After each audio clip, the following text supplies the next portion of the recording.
It's been a constant refrain of many of us who lament the state of our country that while we call ourselves a democratic republic, we've messed up the republic part. The state rules us instead of serving us, and the constitution is more an instrument of our rulers than a safeguard for our citizens. The electoral democracy part, we say, works fine. Elections are more or less free and fair, and transfers of power are peaceful. But I want to question that as well. One of the core principles of our electoral democracy is that every voter has an equal voice. No one's vote is worth less than anyone else's. That's how it's supposed to be in theory. But in practice, every vote is not equal. In modern India, for example, some votes count for less than those of others. I'm not being rhetorical here, these are cold hard facts. Let me explain. When we designed our electoral system, we designed it on the principle of one MP for every 7.5 lakh voters or so. The constituencies were divided accordingly. But some places gained population at a faster rate than others. A constituency today may have 3 million people, or 2 million, or 1 million, depending on the rate of population growth. And if you vote in a constituency with 3 million voters, your vote has one third the strength of someone in a constituency with 1 million voters. Now, poor people tend to have more kids, so it is the poorer parts of our country where the population has grown. So they have more young people, like UP, Bihar, the Hindi belt, for example. Now, when our republic was founded, the plan was that every once in a while we'd do a census and adjust the seats accordingly so that every vote in the country was more or less equal. In 1976, Indira Gandhi postponed this delimitation exercise for 25 years, and in 2001, Atal Bihari Vajpayee postponed it for another 25 years. The problem with delaying delimitation for so long means that if we do it now, the poorer states in the Hindi belt will get radically more seats and the South will suffer. South India complains that it should not be punished for its relative prosperity, which led to the population growing slowly, while those in UP can rightfully argue that their vote should not count for less than that of their fellow citizens from the South. Added to this is the immediate political angle that doing delimitation now, giving UP many more seats, will help the BJP, who happen to be dominant in the Hindi heartland at this point in time. But leaving that aside, there's a larger question. What should we do in principle? What is the history of this problem? What are the different possible solutions? Is there a way out of this mess? Welcome to The Seen and the Unseen, our weekly podcast on economics, politics, and behavioral science. Please welcome your host, Amit Varma. Welcome to The Seen and the Unseen. My guest today is Shruti Rajagopalan, a constitutional economist who is also an expert in public finance and public choice theory. She has thought long and hard about delimitation and even has a radical solution for it. I first heard about this solution when she gave a talk at a conference I attended last year, and I felt I had to have her on the show to take a deep dive into the weeds of delimitation. Now, all reasonable people agree that every citizen's vote should be equal, but we often disagree on how to get there. Shruti disagrees vehemently in this episode with things that people like Ajay Shah and Milan Vaishnav have said, and I disagree vehemently with a part of Shruti's suggestion as well. Ajay and Milan and Shruti and I all have great respect for each other, and we'd like to place our disagreements and points of view before you in this ongoing debate. This is an incredibly important subject. It has to be a part of our discourse because it could tear our country apart. And so, as citizens, we need to put our heads together and find a way forward. This episode is a great primer to this subject and will introduce you to different frameworks for thinking about it. So let's do this. But wait, before that, two important announcements. One, Ajay Shah and I have started a video podcast called Everything is Everything. Episodes release every Friday. Please go and check it out at youtube.com/Amit Varma, AMITVARMA. It's a labor of love. We'll have a bit of a learning curve. Do subscribe to us and do support us. Also, cohort 29 of my writing course, The Art of Clear Writing, is now open for registration. Head on over to indiauncut.com/clearwriting for more details. And now for a commercial break before we begin our conversation. Do you want to read more? I've put in a lot of work in recent years in building a reading habit. This means that I read more books, but I also read more long-form articles and essays. There's a world of knowledge available through the internet, but the problem we all face is, how do we navigate this knowledge? How do we know what to read? How do we put the right incentives in place? Well, I discovered one way. A couple of friends of mine run this awesome company called CTQ Compounds at ctqcompounds.com, which aims to help people up-level themselves by reading more. A few months ago, I signed up for one of their programs called The Daily Reader. Every day for 6 months, they sent me a long-form article to read. The subjects covered went from machine learning to mythology to mental models and marmalade. This helped me build a habit of reading. At the end of every day, I understood the world a little better than I did before. So if you want to build your reading habit, head on over to CTQ Compounds and check out their daily reader. New batches start every month. They also have a great program called Future Stack, which helps you stay up to date with ideas, skills, and mental models that will help you stay relevant in the future. Future Stack batches start every Saturday.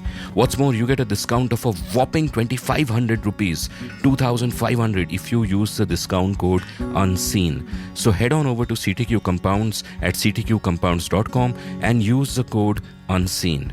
Up-level yourself. Shruti, welcome to the Seen and the Unseen again.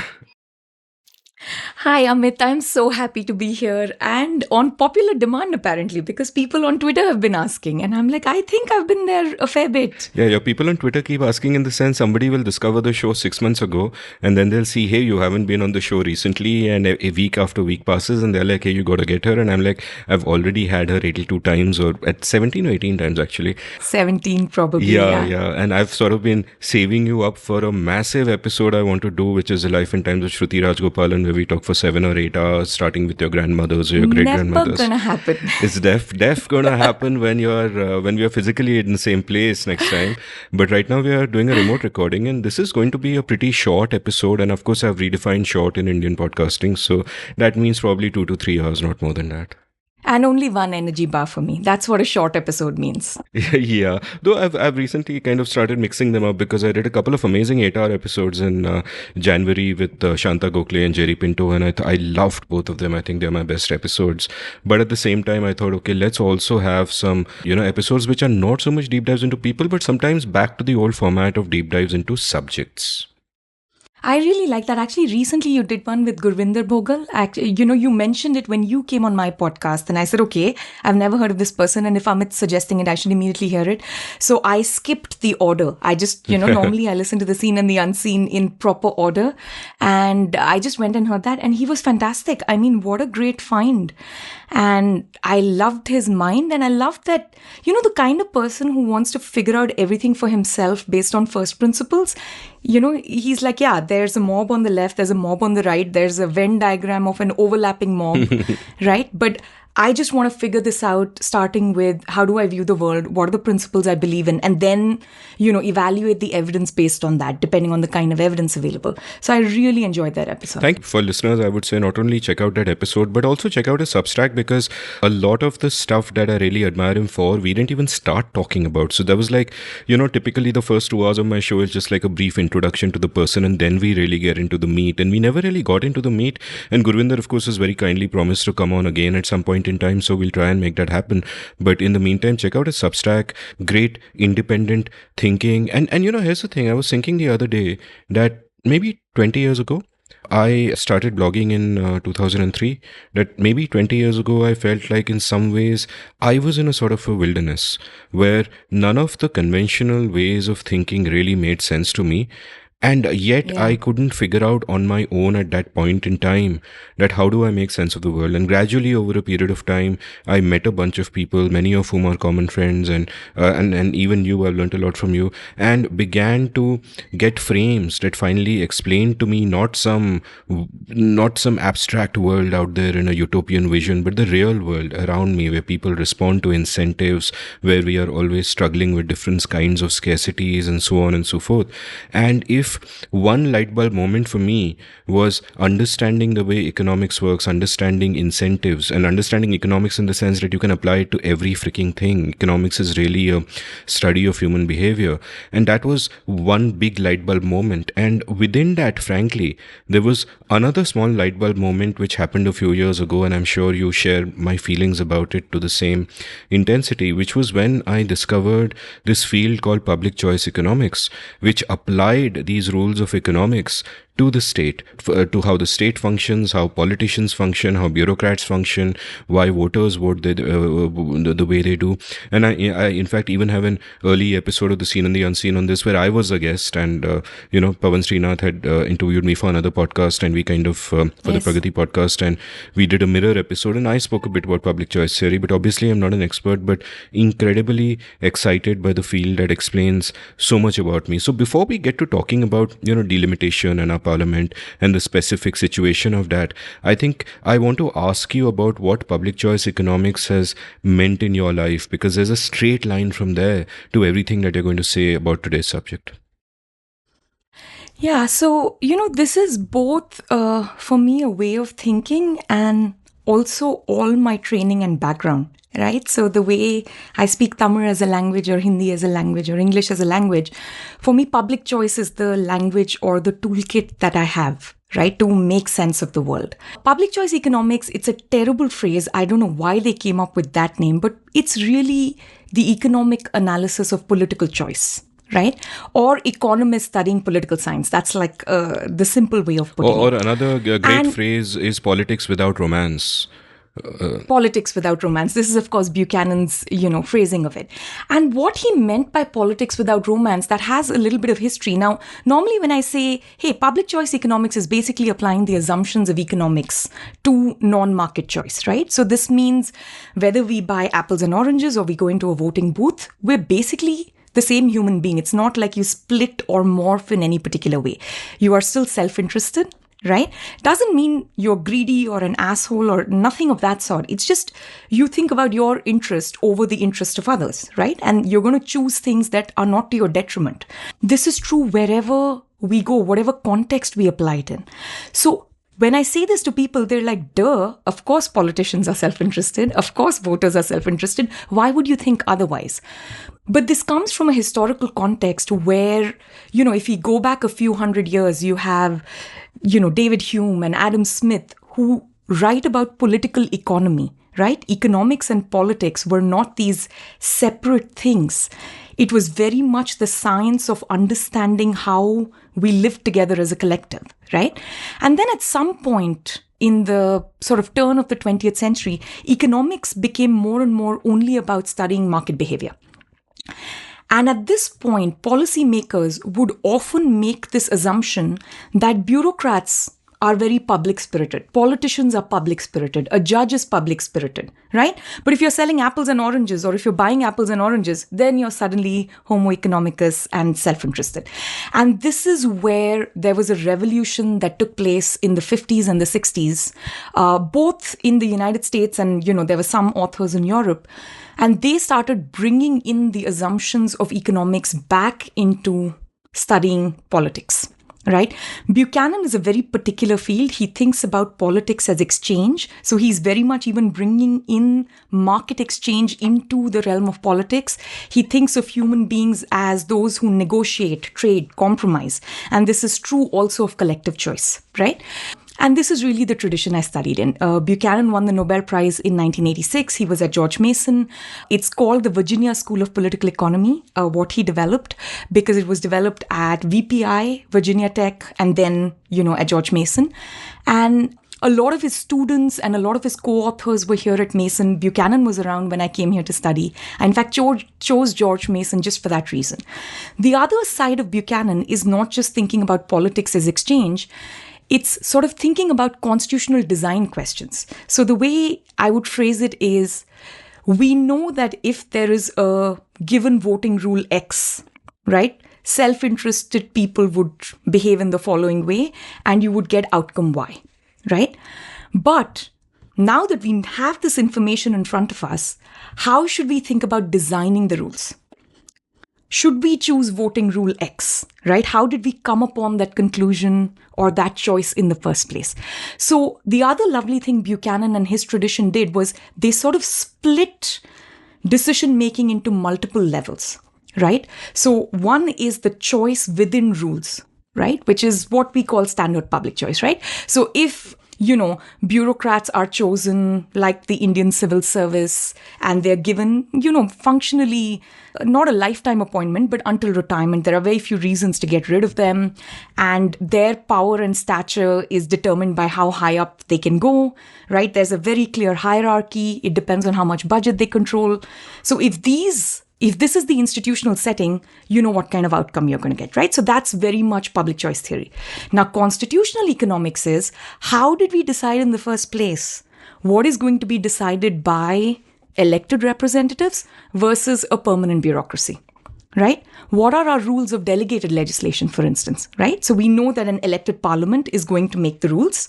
But if you notice, in every act of parliament and state legislatures, there's a little provision in there. It looks very innocuous. It says the power to make rules, right? And the power to make rules, the way we do things in India, you can have everything in the kitchen sink in there, right? Most of India's legislation is made by the permanent bureaucracy under that little grouping called the power to make rules, right? And they can sneak things in. To change anything there, you just need to table it in front of Parliament. You don't need to pass an amendment. So a lot of stuff happens under what we call delegated legislation. So constitutional design will then tell us what should be chosen by what should be opined upon by judges, what should be opined upon by elected representatives, what should be opined upon by bureaucrats, what should be left outside the realm of government, right? Government has no business. This is where you have all your, fundamental rights of the Constitution, right? This is, you shall not make law, right? It literally reads like, this is not the business of government to infringe in this area. So these are the aspects of constitutional design. I talked about this probably with you in person, maybe even on the show, about how I went to law school, always very passionate about studying law, but I went there after studying economics. And the economics framework of looking at the world was just so powerful, I couldn't shake it. So throughout law school, when I was very interested in constitutional problems, I kept looking at law and economics literature and things like that. And one of our common friends, Parth Shah, one day when I was an intern at CCS, we used to lunch in the library. There was a big, beautiful table and all of us would eat lunch together. And this is, other interns with me were like people like Shruti, right? He's the person who gave me my first copy of Mises, I think. So Parth would, we talk about something and Parth would just fish a book out of the library and just hand it.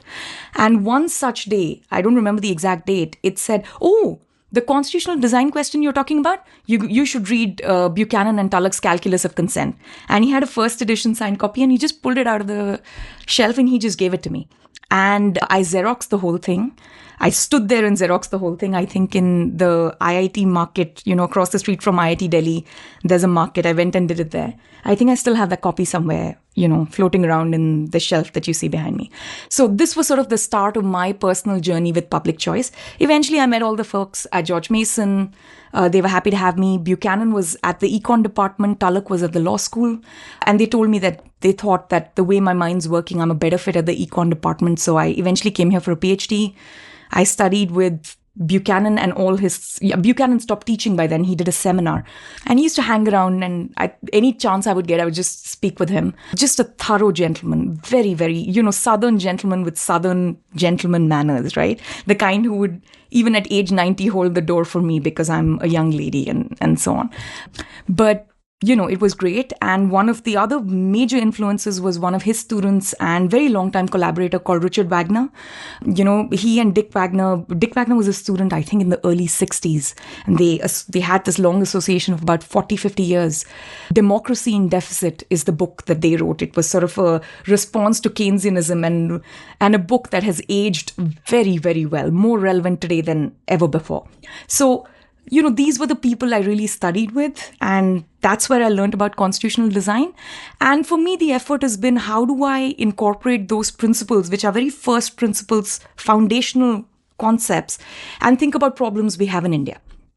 Because we don't have this tradition in India, which means there isn't a ready-made literature, right? So we need to take this existing literature, which is usually applied to other systems in Europe and United States, and then apply that lens to India to see what we get, right? And that's sort of been the journey that I've had. That's That's the motivation, that's the exploration. For my dissertation, I did that work on amendments to the Indian Constitution. And today we'll talk about delimitation, which is even more foundational than constitutional amendments, right? It's a question of how we vote as a people, who votes, how we elect, and what kind of vision we have for India. So it's like a very broad, exciting theme, but this is the lens I bring to it. And I know there are lots of different lenses one can bring, but this is my particular lens. No, it's a fantastic lens, and at some point, perhaps we should do an episode or a series of episodes that goes into this in detail. I mean, listeners of my show may not have heard me use the term public choice theory so much, but almost everything that I talk about has some element or something that I've understood better because of using the public choice lens. Like I recently had an episode with Subhashish Bhadra, who's written a very good book called Cage Tiger, which you should read, and you should have him on the show. And yeah, I've heard about it. I haven't read it yet. Yeah, no, it's good stuff. And there, for example, we discussed, and this is really a very public choice theme, where even when the US Constitution was made, or the Indian Constitution was made, or any constitution was made, if you look at the Constitution, it comes exactly out of the incentives of the people who wrote it at that particular point in time. So the US Constitution founders, the US founders, they bring that frontier mentality to it, the distrust of big government. So you have the federalism, that whole push towards individual rights. Whereas the framers of our constitution, the men and the women who did that tough job, did it at a time where India as we know it, as the lines on the map did not really exist. And there was fighting all across the country. They sat in Delhi. There was a sense that the center may not hold, everything may fall apart. And therefore, the natural conclusion is, when you draw up the constitution, you centralize power. You retain the British impulse of controlling the mobs rather than of controlling the state, right? And so on and Absolutely. so forth. Even a lot of the terms that I use on the show, like rent seeking, for example, comes out of that if power corrupts always. So you give too much power to people, whether they're politicians or bureaucrats or whatever, it will corrupt them. So the key thing there is the rules of the game, whether it is at a foundational level, like, the constitution, or the other rules of the game, what you would probably call standard public choice, where, within the everyday friction of whatever happens in government, you figure out how to set the best incentives to sort of get the best outcome. And this is so important for Indians to realize, especially because, like I keep saying, that our biggest religion in India is not Hinduism, it's a religion of the state. That no matter what happens, we'll think of the Mai Baap Sarkar as a solution to it. Social problem hai, Mai Baap Sarkar will do something. Market failure hai, or alleged market failure, because there aren't that many, government will do something. And now everybody talks of social problems, market failure. They don't think of government failure.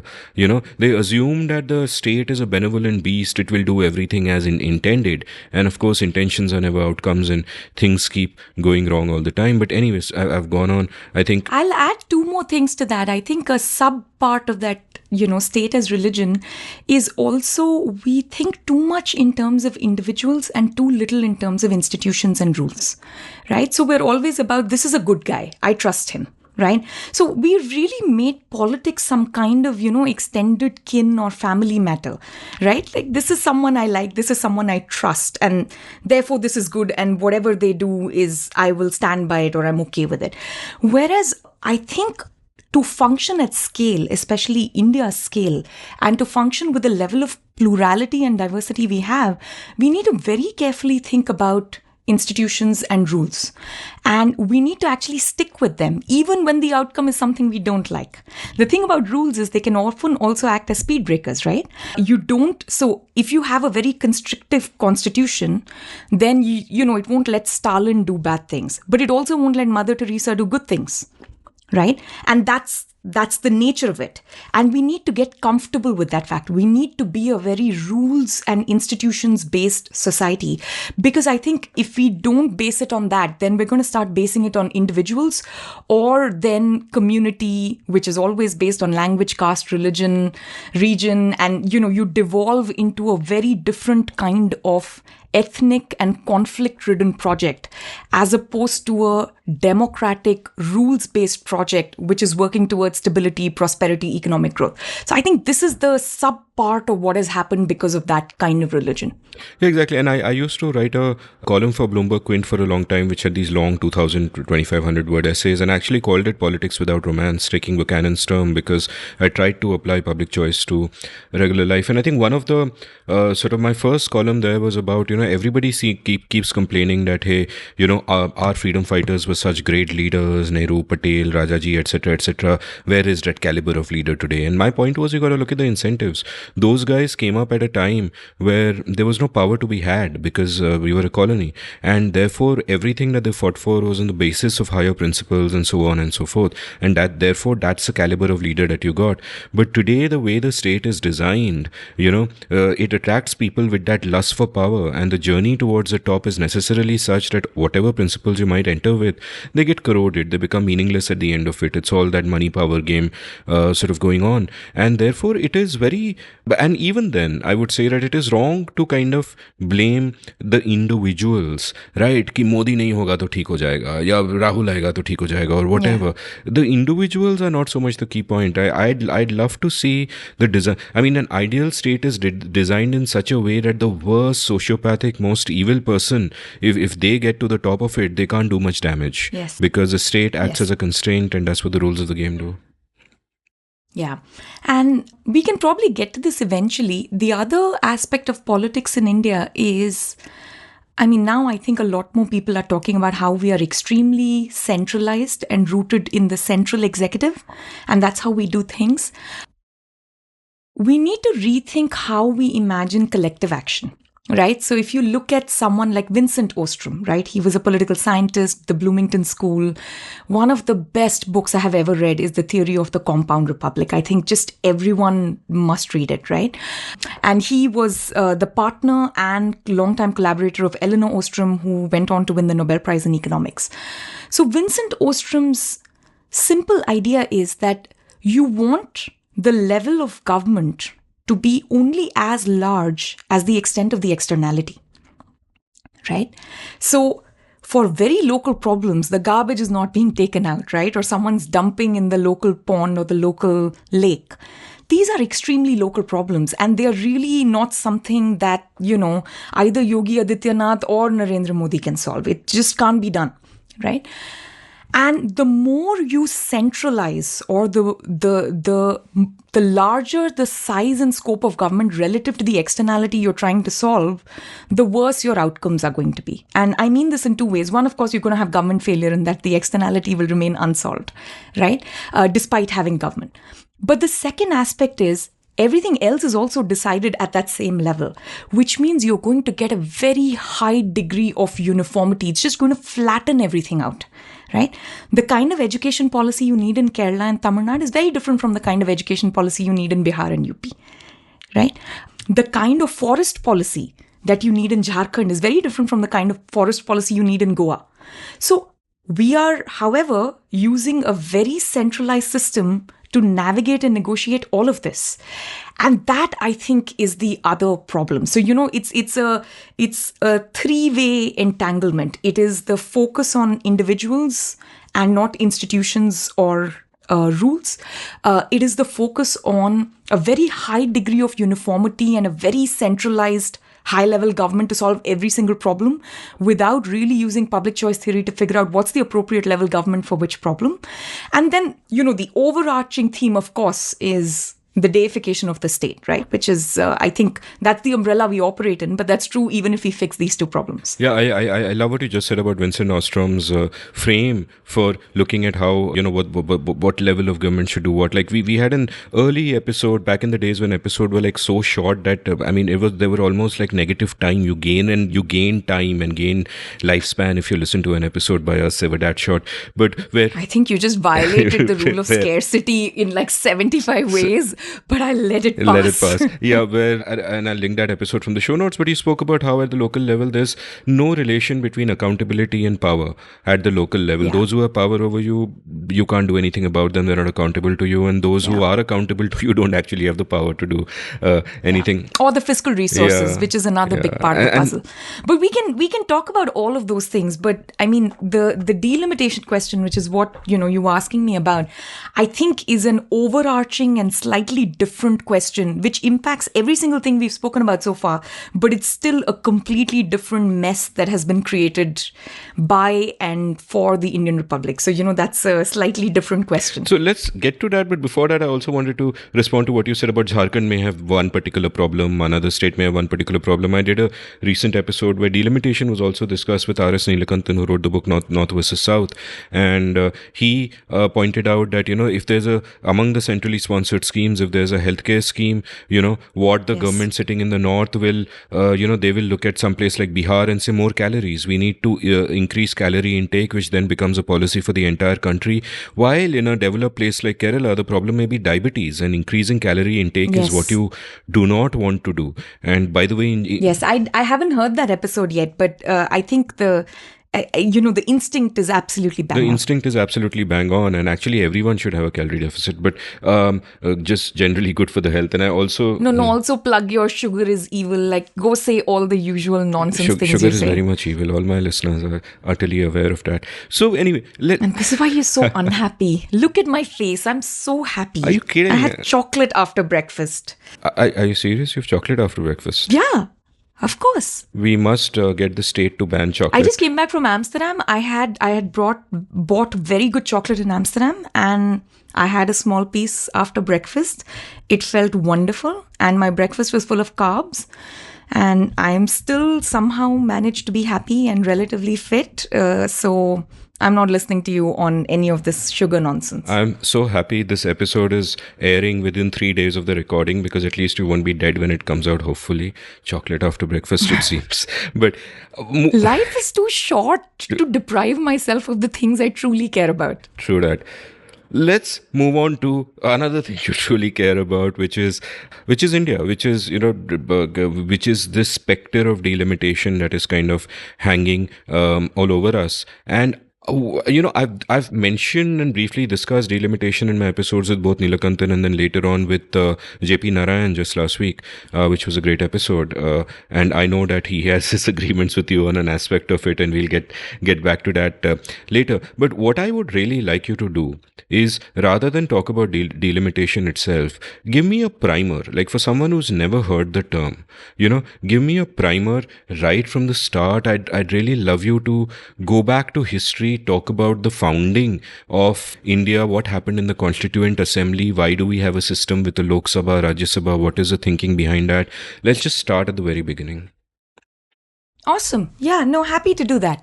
So the word delimitation, let me just, put that out there and explain what it means. So if you look at delimitation, it literally means the act of fixing a boundary or a limit of something or around something, right?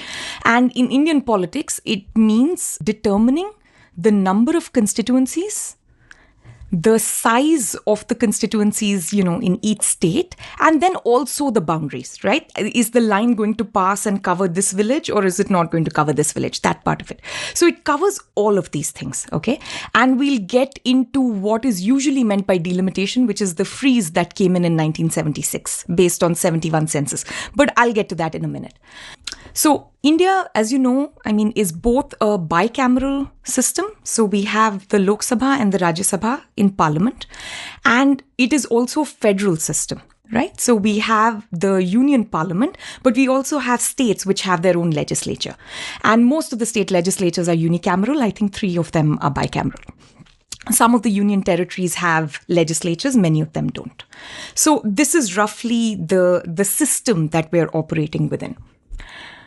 When it comes to what happened in the Constituent Assembly, what we really inherited is what was done in the Government of India 1919 Act and then the Government of India 1935 Act, right? Both these systems essentially had, I wouldn't call it a bicameral system, because a bicameral system means there is a upper and a lower house as a check and a balance, right? Which was not exactly the case in British India. But it was representation from 2 different kinds of groups. One was representation within British Indian provinces, and the second was representation from princely states, right? So this is really the distinction that was important when the union was being crafted. So when we come to the Constituent Assembly point, right, and at this point, we already know that we're going to have a parliamentary system which is largely based on what we've already had in the Westminster system in England, with some tweaks, because we have a written constitution, we have an independent judiciary, so on. But while this whole thing is going on, we are simultaneously figuring out what the union looks like, right? So this is Sardar Patel's entire adventure, and, VP Menon, who are literally going around all over Union of India trying to determine who is going to fall within the union and who is going to go to Pakistan. And once we figure out who is in the union and who is going to Pakistan, you need to actually have the instrument of ascension, right? Which is the exchange in some way, or the trade that is being made with princely states. And the trade, loosely, there's a lot to be said about this, so I'm giving the very basic reductive version. The trade is that they basically sign over their rights as sovereign, with the ability to collect tax and revenue and govern an area, over to the Union of India in exchange for what they called a title and a privy purse. Right? And the privy purse differed. Eventually, Indira Gandhi also abolished the privy purse system, both the titles and what the government of India owed all these princely states or the, erstwhile monarchs for signing over their territory. But this is roughly where we're at. So now when the Indian Constituent Assembly was formed, they took the basic framework of the 1919 Act and the 1935 Act. B.N. Rao, who was the constitutional advisor, he circulated a memo.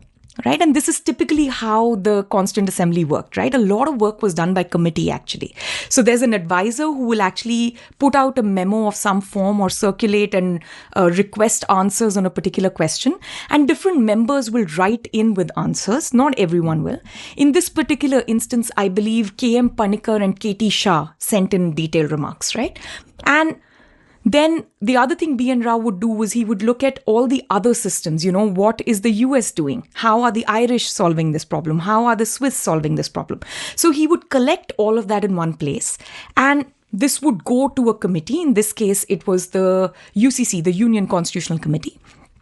And they would deliberate on the matter and come up with some kind of a rule, right? The Indian system was very much based on the Irish system. They decided that they're going to have two houses, and the lower house should be based on proportional representation. That is, for a unit of population, you're going to elect a representative, right? Now, what is that unit of population? How we determine it? Those are details. But the broad question is, we're going to divide all of Union of India into little bits. They decided that the little bit would be 750,000 people to one representative. That was the maximum. The first general election was, I think, about 720,000 people to one MP. So we're going to break that down. And I think at some point, actually, in the Constituent Assembly debates, they were talking about roughly one representative to 1 million, but it came down to 750,000. So this is roughly where we were at. And how do we figure this out? Because population obviously keeps changing. So the rule is you look at the decennial census, and based on census, you will have some kind of a committee which will redraw the lines and say these are the regions where the population grew faster, or these are the places where there was in-migration or out-migration, and we need to redistrict. Right? So this was the constitutional provision. If you want to understand where it is rooted in the current constitution, you can find it in Article 81. Right? So Article 81 is about seats in the Lok Sabha, and it requires that each state receives seats in proportion to its population, and it allocates the seats in a constituency size which is roughly equal. Right? Now, you can never have it exactly equal. It's just the counting has to be too precise. So we say roughly equal, right? So when we say 750,000 to 1, it could be, 751,000, and that's okay. But this is roughly the constitutional scheme. A second part of that is now Rajya Sabha, right? Now, there were many systems, including the American system, where the upper house was not proportional to population.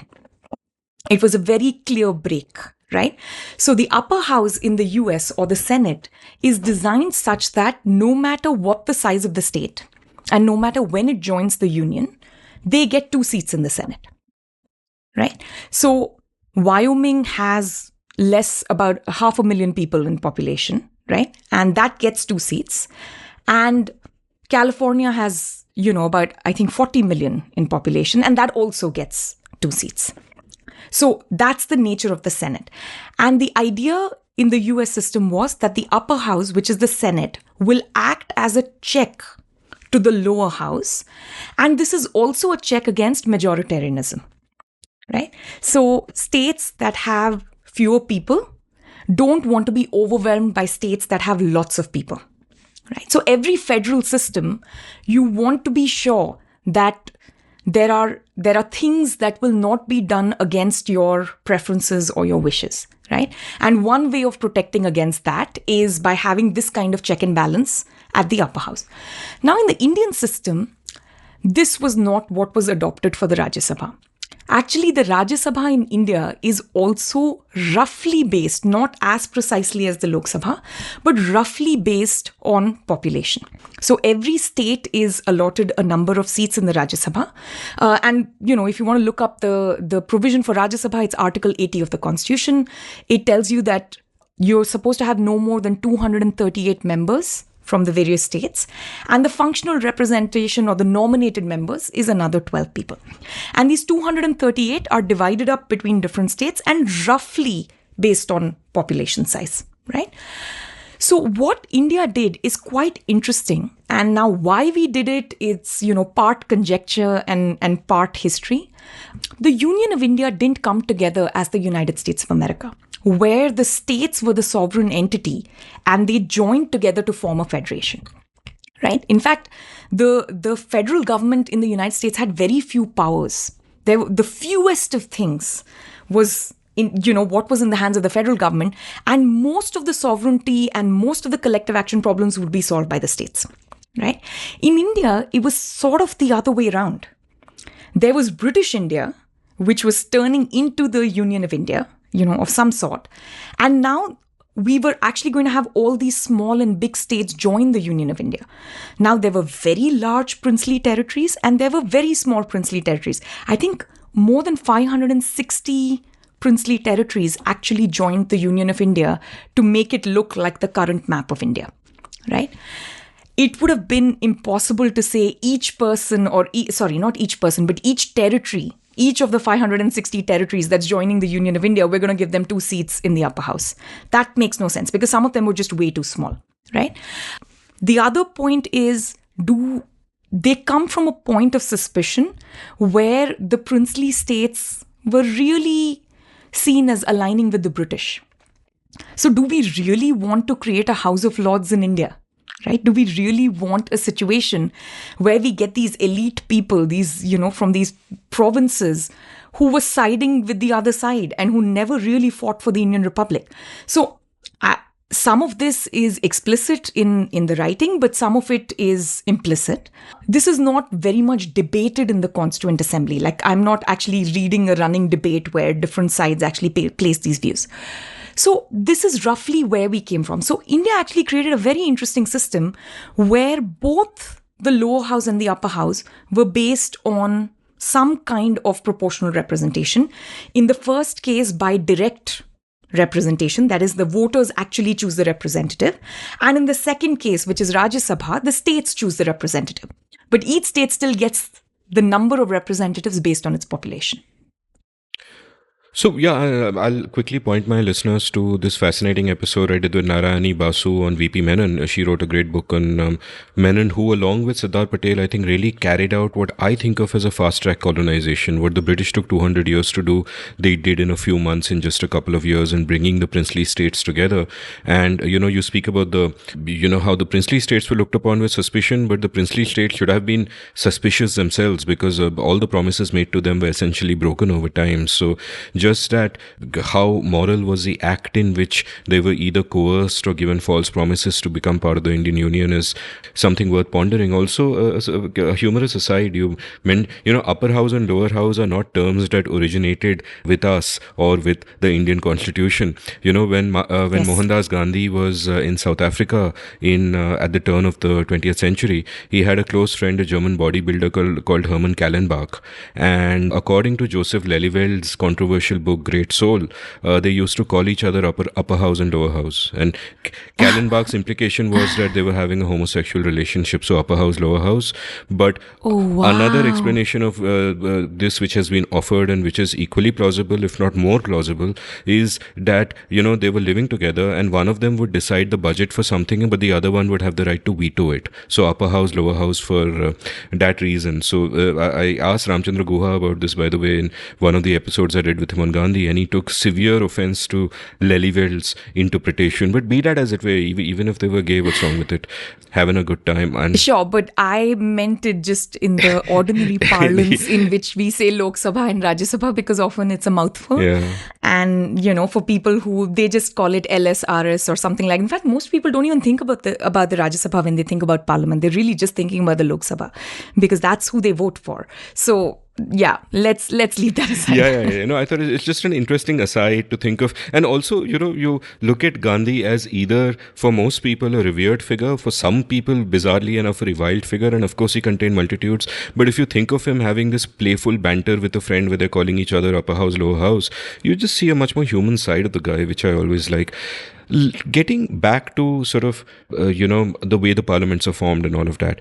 At this point, what is the logic behind that sense of one MP for 700,000 people or whatever the number is? And how do they propose to take it forward? What is the imagination of how the parliament will evolve in future? Is it the sense that with every census that happens, they adjust the seats and that number of 1 MP to 700,000 remains stable? Or, so just explain that to me and how that worked through the decades until Indira Gandhi came into the picture. Yes, so this is great. So you're absolutely right. They had kept one representative to 750,000 population as the constitutional mandate because at that point in time, they were well under it. Okay. And they didn't imagine that India would continue to grow in such a way. Right. So what they did was initially the Lok Sabha, the maximum number of seats, it was capped, I believe, at 500. Then they increased the cap. Right. So this is all done, one after the other through constitutional amendments. So you'll get you'll go from 500 to the maximum cap at 520. I think this was the 7th Amendment. And, you would get another 20. So 500 from everywhere and 20 seats from the union territories. That was roughly the math at that time. And then another adjustment was made in the 14th Amendment. And then another adjustment was made in the 31st Amendment. And then, we started also bringing in new states like, Goa, Daman and Diu came in as union territories. So, all this was still going on. We forget that, Goa came in much later. Pondicherry came in much later. Sikkim came in much later. So as these were joining the union, the maximum sanction strength that was written into the constitution actually kept increasing. So as of today, the maximum sanction strength of the Lok Sabha in the constitution is 552. Right? Where the idea is that it's going to be 530 from the states, 20 from union territories, and 2 presidentially appointed members of the Anglo-Indian community, which is another old relic of the constitution. Right? As of today, the Lok Sabha has, I think, 545 representatives filling these seats. So proportional representation, the way they thought of it was, we will adjust the max limit based on how the population changes. And with each decennial census, we know which way the population is going. So that can be solved, and it's a simple constitutional amendment to figure that out. And then, of course, the way the boundaries are drawn is not a constitutional matter. There's a delimitation commission that is set up for that, right? They will specifically look into the numbers, they will draw the boundaries. So then that's a lower level, more bureaucratic decision. But the constitutional original mandate is 1:750,000. Now, we have abandoned the 1:750,000 limit. We have the average proportional representation size, and this is the average constituency size, which is important to note because India is a very strange country today, where in the lower house, every state in India has a different size constituency, right? So the average number, I believe, is 2.3 million per MP, which is really, I mean, it's quite extraordinary when we think about it, like how we've ended up at that point. And of course, if you start looking into the details of it, then you're going to get a lot of variation, right? And we can talk about, which states have very, very large constituency sizes versus very small constituency sizes. So that's a discussion that we can have. But to answer your big picture question, that's the answer. And and of course, we'll come to talking about the current day later, but that 2.3 million is much more than that for some states and much less than that for some states. And that's just sort of the average number per MP. And so tell me about how that evolved through the decades, because you don't have any problem till really the mid-70s and Indira Gandhi decides that, okay, we got to stop adjusting now. So tell me... Sorry, can I interrupt just for 1 minute? Sorry, just to pick up on your point, in Bihar, one MP represents 3.1 million citizens. In Uttar Pradesh, one MP represents 2.96 million citizens, right? But if you look at Kerala, one MP represents 1.75 million citizens today. In Tamil Nadu, one MP represents 1.97 million citizens. There's a very big gap between 1.7 million people per MP to 3.1 million people per MP, right? That's a huge gap. The implication of that, the important implication of that is the voter in Bihar, therefore, gets less bang for his vote than the voter in Kerala does. And therefore, there's reason to feel aggrieved for that reason. And that's why the exercise has historically been done. So I would go even one step further. India was exceptional in the fact that it introduced universal adult franchise at the birth of the Republic. Virtually no one else in that time had done it. And certainly before Indian independence, no other country had adopted that. So it was always based on a limited franchise, right? And as the democracy matured, they brought in more and more people and included them within the franchise. India from day one was universal adult franchise, and it was founded upon the belief of one person, one vote, and that each person's vote matters the same. This is exceptionally important given how diverse India was, given India's history with the caste system, given what was going on with the partition and how we think about citizenship in India. This was just really an extraordinary move, right?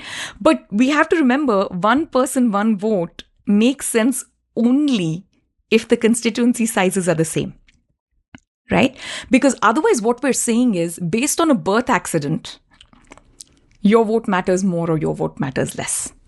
Ex ante, right? So there are two ways in which one's vote matters. So, standard public choice will tell you that if your vote was the swing vote that actually determined the outcome, right? There's a very small percentage of that. So if the gap between, the winner and the loser is 20,000 votes, you had a 1 in 20,000 chance of affecting the outcome. That's not what we mean in this context as your vote matters. In this context, we mean ex ante, before we know who is standing for election, before we discuss anything else, before you're even eligible to vote, by virtue of the fact that you're born in Bihar or Uttar Pradesh, your vote will matter less than if you're born in Tamil Nadu or Kerala. And I think And I say born because migration is just too small to count in this context. So it's really a birth accident and a new kind of democratic caste system hierarchy that we've developed, right? And this has happened because, now we can go back to the question which you asked, because of the 1976 freeze. Yeah, but before that, let me just to kind of break it down and use an extreme thought example. Imagine that, you have a constituency with 10 people and you have another constituency with 1,000 people and they're each electing one MP, the vote of the person in a constituency of 10 people is literally 100 times as powerful as a vote of the guy in the constituency with 1,000 people. Now, obviously, the differences aren't so big here, but the fundamental premise of the republic, one person, one vote, is that there should be no difference. So the difference should be so minuscule that you can round it up to no difference. And that's simply Yes. not the case, because the voter in It's not the Kerala is case. perhaps 1.5 times more powerful as a voter in Bihar right now, more or less, if not more. Yes, yes. And so there are two levels to it. One, the voter in Kerala is much more powerful. And now if we start finding the separation, right, because remember the other part of public choice is methodological individualism, right? There is no such thing as the entity of Kerala, right? There are voters in Kerala or there are elected representatives of Kerala. The elected representatives of Kerala, who are the politician class, they matter much more and have an outsized voice in parliament relative to someone from Bihar. That's the other element of it. And we can talk about the politics of delimitation. What I've found studying the question is the average Indian knows very little about it. In fact, educated Indians know very little about it. I think most people don't even know what delimitation is unless they've studied for the UPSC exams or, it's actually literally an exam question. For most people, they just assume that one person, one vote and equal constituency size is the reality. And then there is a political class which has now started agitating, saying that, the population numbers have started changing. The demographics of India are different. So, we're going to lose our power or we're going to lose our vote share and so on. And we can get into that. But the regular person doesn't even know how badly their franchise is being compromised. Now, it hardly matters whether you actually vote or not. It doesn't matter if you're the deciding vote or not, right? It doesn't matter if you're even politically interested or not. But the foundation of the Indian Republic is that when it comes to political franchise, it should not be by birth accident. And that we have really messed up with delimitation. Exactly. And right? The whole purpose of universal adult franchise was it doesn't matter what family you were born to. And now it does matter what region you were born to, which is a complete accident. Nobody chose it. Yeah, and if you care about our democracy, you should care about this. Obviously, there are many things wrong with the republic as well, and we should care about that as well. But today we are just talking about this one narrow issue. So let's get back to the politics of it, just to, get the history up to the current date so we know where we stand. Exactly. Absolutely. So, so I walked you through how when the Constitution was written, the number of seats was capped at 500 and then, slowly it started increasing. Now, simultaneously, we have to remember that post-independence, India was not truly a federation in the sense that the states had a lot of autonomous power. It was an experiment with central planning on the economic side, which means the way the resources, that is the tax revenue, was generated and shared was extremely centralized, right? And there is a whole finance commission formula and, it used to be based on need. And naturally, in this kind of a system, the richer states, and here I'm saying states in terms of revenue generating capacity, that's the entity I'm looking at, were, expected to sort of help the poorer states through the public finance system that we call intergovernmental transfers, right? And the union government is really negotiating these intergovernmental transfers. On the other side, as you had mentioned at the head of the conversation, the Union of India was quite precarious at the beginning, right? They were worried about communist revolutions, which is why we had all these restrictions on free speech because of what was going on in Kerala and Tamil Nadu.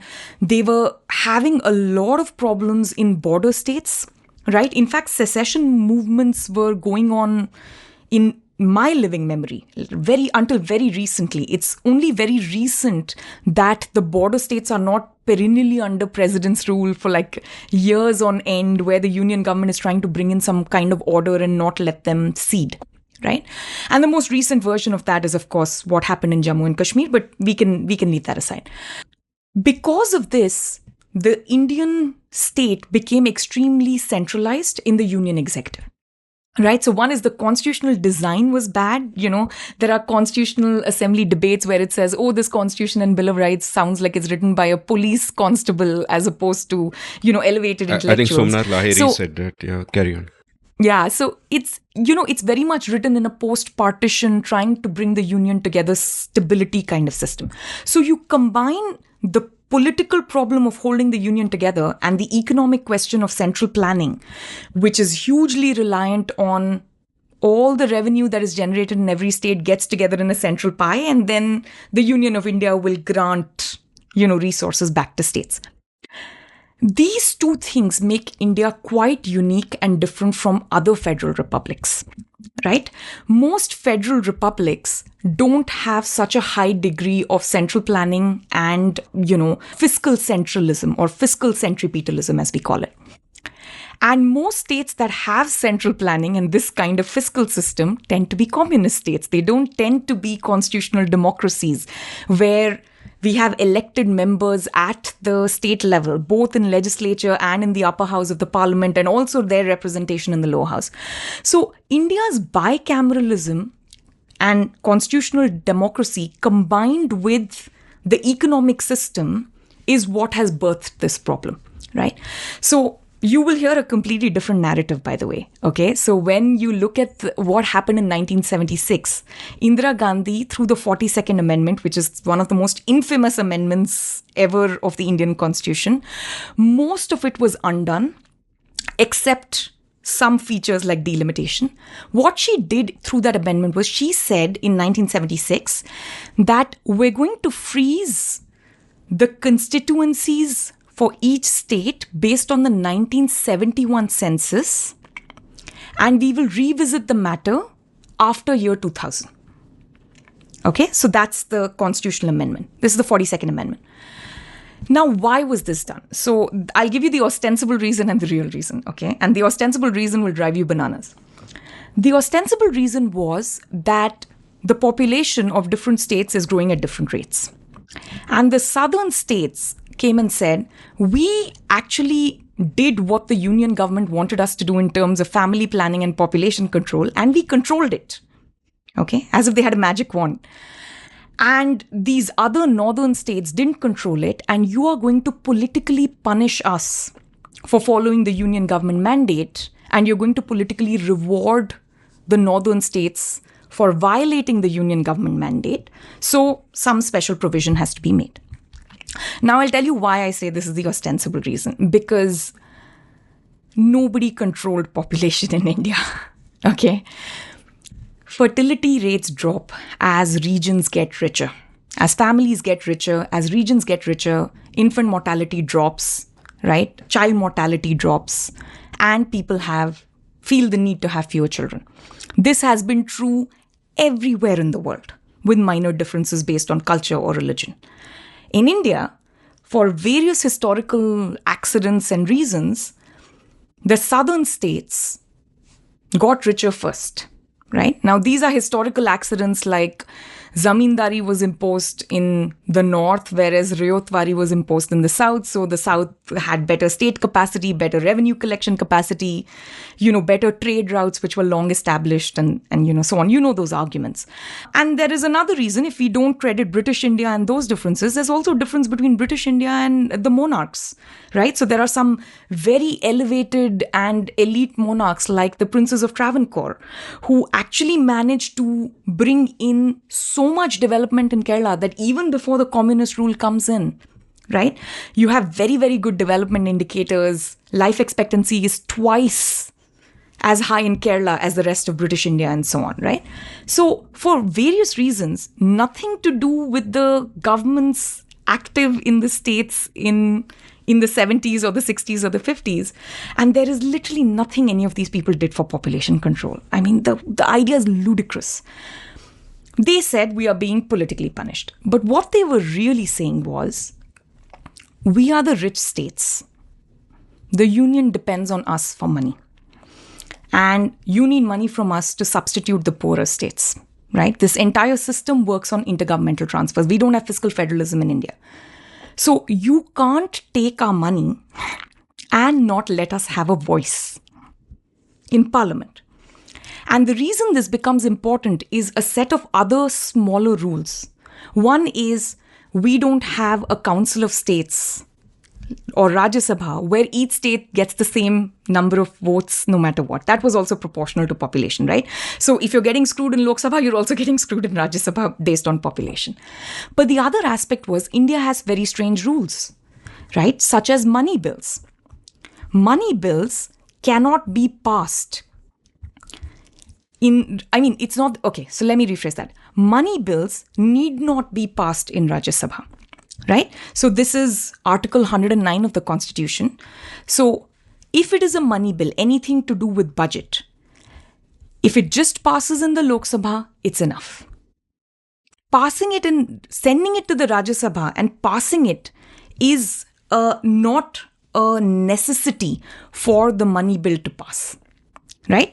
So the rules are that, it should be sent to Rajya Sabha, or not even it may be sent to Rajya Sabha for recommendations. Rajya Sabha is supposed to send back such recommendations within 14 days. If Rajya Sabha doesn't send the recommendations in 14 days, it's deemed to have been passed. If it does send back the recommendations, it's totally up to the Lok Sabha whether they want to take on the recommendations or not take on the recommendations. So now you're in a situation where you have bicameralism, you have extreme fiscal centralization. The Council of States actually doesn't give voice to the states that are richer differently from the states that are poorer. So you're a total mess, right? Now, the reason I want to highlight this and emphasize this is there is no long-running republic, which is also a federal system, where population grew everywhere equally and where everywhere you had the same evening out of in and out migration. That simply doesn't exist, right? Why didn't this problem happen in those federations? It's either because they were fiscally extremely decentralized. That is, each state largely controlled its resources and a very small portion went to the federal government or the federal level and intergovernmental transfers. And or the upper house actually functioned as a council of states where the states had a voice irrespective of what was their proportion of population. And in India, central planning, fiscal centripetalism, the weird drafting of Rajya Sabha based on Government of India Act, taken on to bring in the princely states, all of this put together has caused a situation where now populations are growing at very different pace and the money is still highly centralized in a pot. So, before I go on asking you about the history of this and what happens 25 years after this, I just want to make a couple of points about population control, why it is both a term that can be good or bad depending on how you look at it. Firstly, as I keep ranting, and I'll link my sort of viral column on it in the show notes, population, we were taught in school, is one of India's problems. I've always said that population is our greatest strength, that people are brains, not stomachs, that they are a resource. And this is why, for example, so much migrations happen into cities, because there's the greatest population density there. And, you see the effects of the value that people can bring to each other. So the entire notion of population control, when done by the state, is to me fundamentally evil, involves coercion. It's just terrible. The state does not own our bodies. On the other hand, when population control happens on its own by human action and not by human design, as Adam Ferguson may say, then I think it's a great thing, because what simply happens is that poor people have more kids. When people choose to have less and less kids over a period of time, it means that they are getting more prosperous. And what simply happened in the South, as you pointed out, is that they did better on economic indicators. They got richer. And when you get richer, you have less kids. That is simply the way it is. For poorer people, kids are almost like insurance, because they are more prey to infant mortality and so on and so forth. And because they see kids, as they should, as resources, as brains, not stomachs, they tend to have more of them. But as you grow up the income ladder, that need kind of goes a little bit, and therefore it's the population is sort of the downstream thing that is happening here. The upstream thing, the fundamental thing, is that you are doing better for your people. And when a state is getting better, that the logic of those guys would have gone, why should we suffer? Except, like you pointed out, they were getting better for a host of reasons that don't actually have anything to do with the venal politicians in charge. But so having... Yeah, and I would also give another example. So for instance, no one thinks Haryana is a particularly progressive place in the world, right? I mean, terrible sex ratio, even until very recently. All the horror stories about women, and caste casteism and your Khap panchayats are constantly coming out of Haryana. But you have the Green Revolution, and guess what? The fertility rate drops. There you go. Right? So this idea that there is this, very elevated, elite thinking, correct doing, high on governance southern states which managed to get this problem under control versus the northern states, it's just bunkum. Now, it is wholly possible that the southern states were better on governance, and that has both historical reasons and, the nature of the electorate, how early education was introduced, in Madras presidency, so many, host of reasons. Was it conflict prone? Was it torn apart by partition? Like just so many reasons, right? But even until very recently, we see absolutely no evidence of, you need to be a very progressive state. Some of this is a little bit uncharitable because it's coming from the conversation I see on family WhatsApp groups and, things like that. And as you can guess from my name, Shruti Rajagopalan, my family is Tamilian. I'm a Tamil speaking girl, but I was born and raised in Delhi. And now if you consider, if I have any domicile in India, it is in Uttar Pradesh because my parents live in Noida now. So I am very much on both ends of the spectrum. My parents live and vote in Noida. I live in the United States. And I'm Tamilian, so people just immediately associate me as culturally being from the South. So I hear the southern side of these arguments, and the form they often take is, look at us, southern states, so elevated, we are economically so strong and we are culturally so elite and we got our population numbers under control. And look at those North Indian states that are still poor and a complete mess and haven't managed to educate their, millions of, illiterate people. So that is very much the narrative. And the narrative is coming, this us versus them, this othering is really coming from this horrible ostensible explanation of population control, which was never the case in the first place. It was always about a budgetary allocation problem and southern politicians wanting to have a greater share of the resources generated by their people so that they could also control bigger budgets and they could return more to the states to improve their electoral outcomes.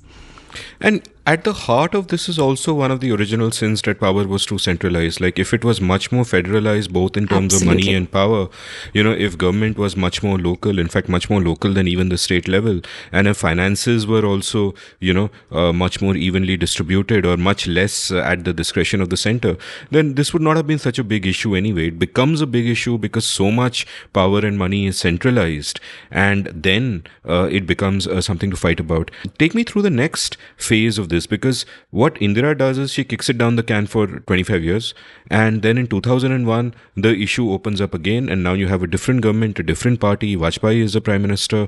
What happens now? What are the ebbs and flows? What are the pulls and pressures at this point in time?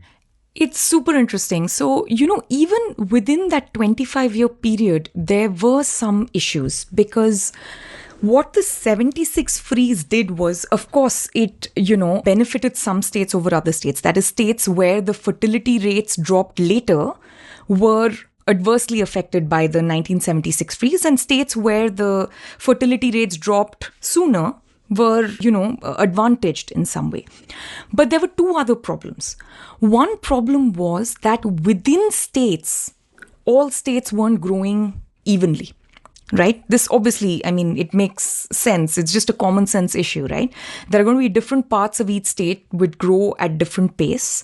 And there was a second question, which was of SC/ST representation, right? So once again, if you go back to the constitutional scheme and, if you look at part 16 of the constitution, this is, special provisions for various groups when it comes to electoral seat allocation.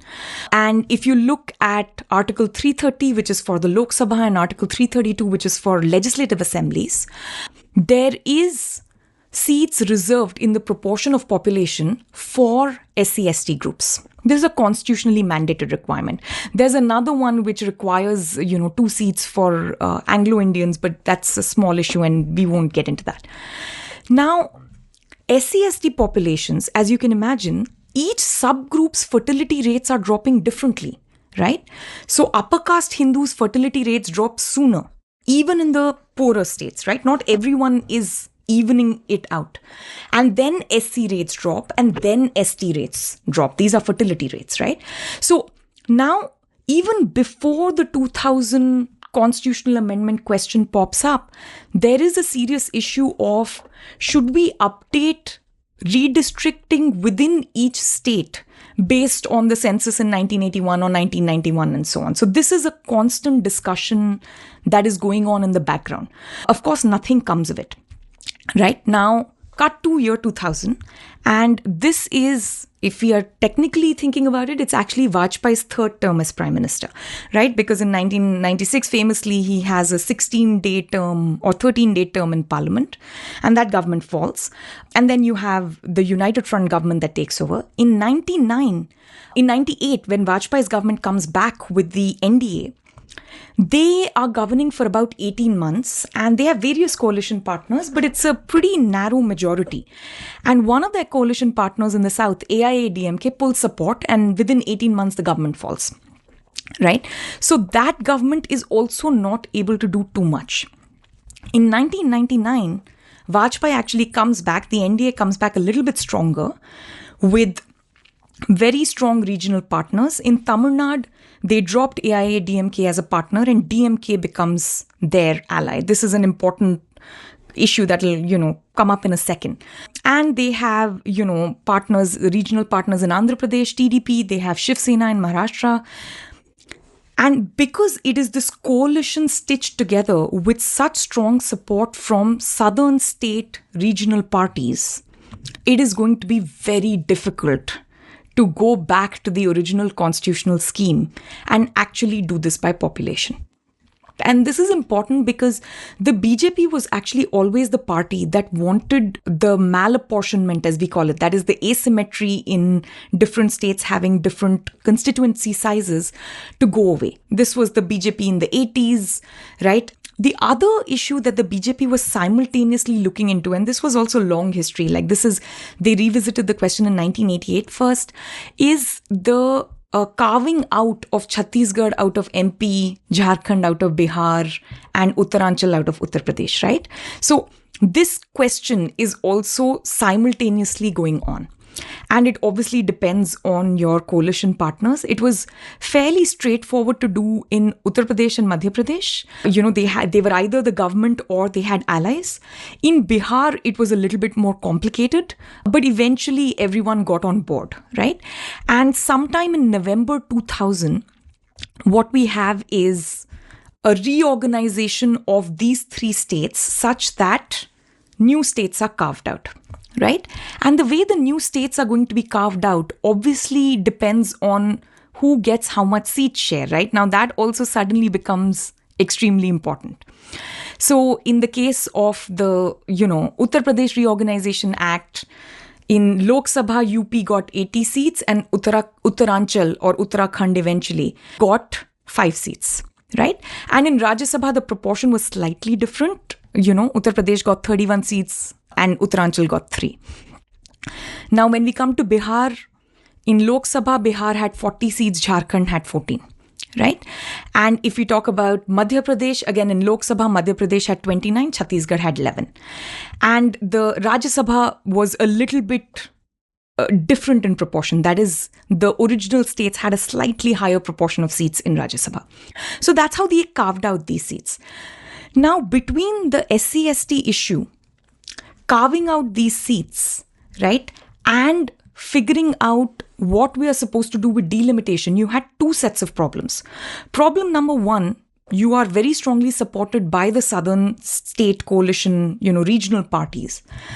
Therefore, you can't say, it was supposed to be till 2000, we kill the requirement. Whatever our union is, imperfect as it may be, whatever state is behind in fertility rates or ahead, it doesn't matter. We're going to go back to the original constitutional scheme. That would have been the right thing to do. But they couldn't have done it. It wouldn't have passed. Now, the other problem is, in every state, you have this problem of internal redistricting. So the way they solve this problem is through two constitutional amendments. Okay? So the first is the 84th Amendment. This was in 2001. Here, they extend the freeze that was imposed in 1976 till the first census after 2026, okay, which now normally would have been 2031, but we still don't have the 2021 census numbers. So my sense is that, at least my hunch is that the next census might as well just be in 2026. I don't know where this is going. And the pandemic has ended. They're not releasing census numbers. So I imagine something else is going on. So the way they thought about it was the number of seats per state. We're going to use the 1971 census proportions. Okay.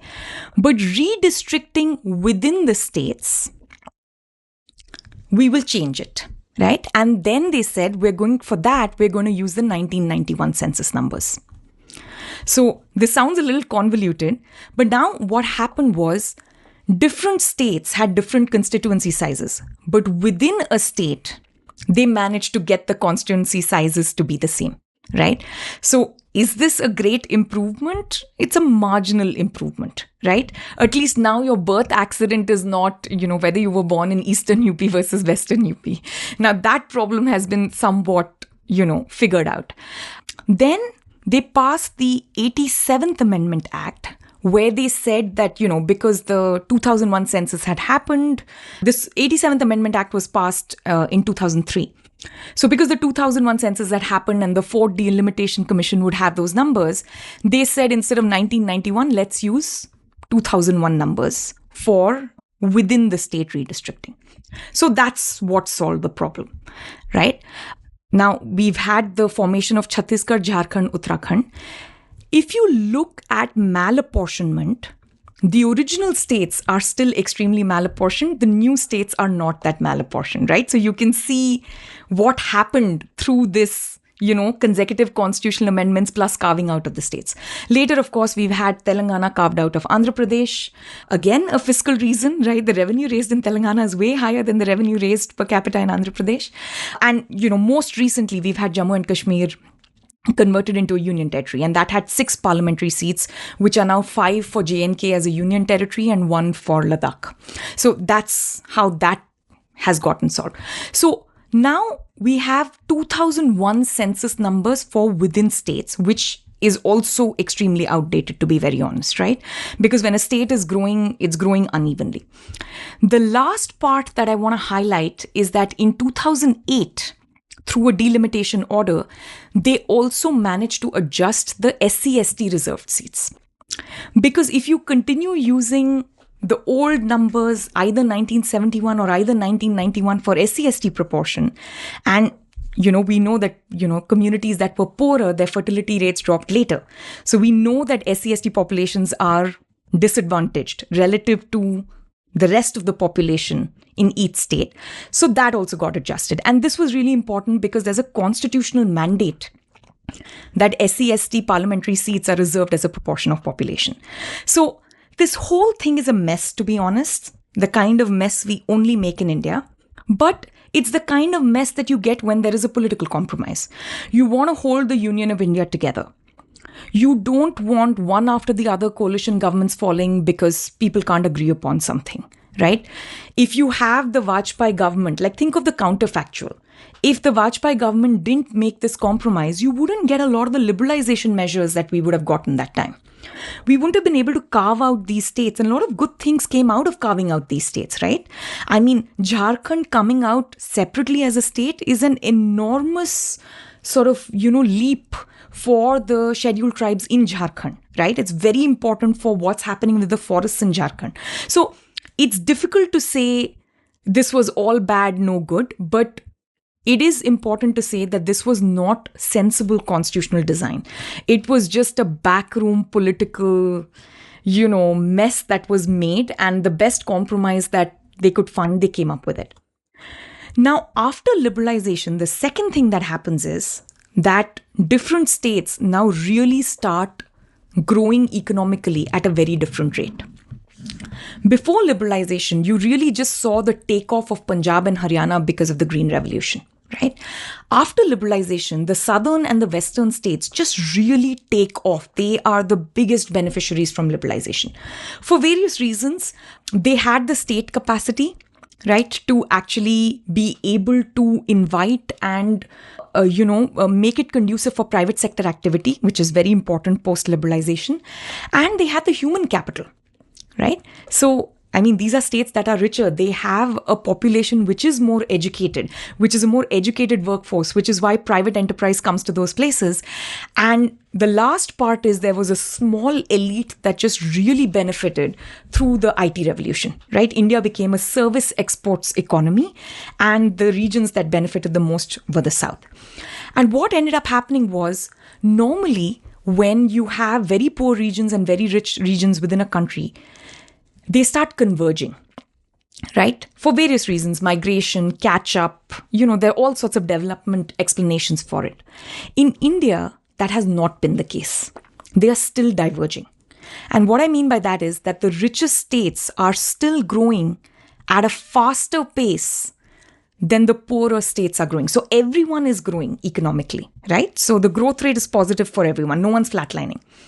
But the rich states are growing faster than the poor states, which means the graph, I'm showing graph with my fingers in a clumsy way for an audio show, but it looks like these states are diverging in their economic outcomes, which means these states continued, the northern states, Uttar Pradesh, Bihar, Madhya Pradesh, Rajasthan, they continued to be poorer longer, right? Their fertility rates were going to continue to be higher than the southern states, and they were going to drop later, which means this malapportionment problem that we're talking about is only going to get worse. So by kicking the can down from 2001 to 2026, what they were thinking was, okay, the worst of the population boom is over.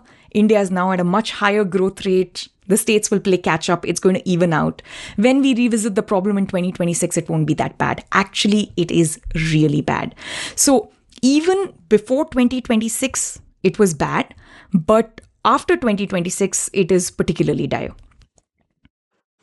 So, first of all, in my last episode with JP Narayan, he spoke about the messy compromises of politics, that sometimes, you have to take a few unpleasant decisions to make other things politically possible. And what you're talking about, exactly falls into that ultimately the dharma of a political party is to come to power, and whatever they do is really a bonus for us. And for the Vajpayee government, as part of the NDA coalition, I guess they had to kick the can down the road, but at the same time that allowed them to achieve a bunch of things which were great for us, and indeed great for the next government as well, as the effects kept playing out over the rest of that. Right? They compound. So, over the rest of that decade. Give me, when you say that things are really bad, that things haven't gotten sorted out as, might have been expected, give me a sense of all the different ways in which this is a particularly messy problem today. What has been the consequence of that freeze, starting all the way from first 76 and then 2001 and now, heavy off almost 50 years later? So, in 1976, if we look at, maybe I should say what is malapportionment, okay? So, a perfectly apportioned system would be where every state has exactly the number of constituencies and therefore MPs based on its proportion of population in the union, right? That would be a perfectly apportioned state. Now, there can be many reasons for malapportionment.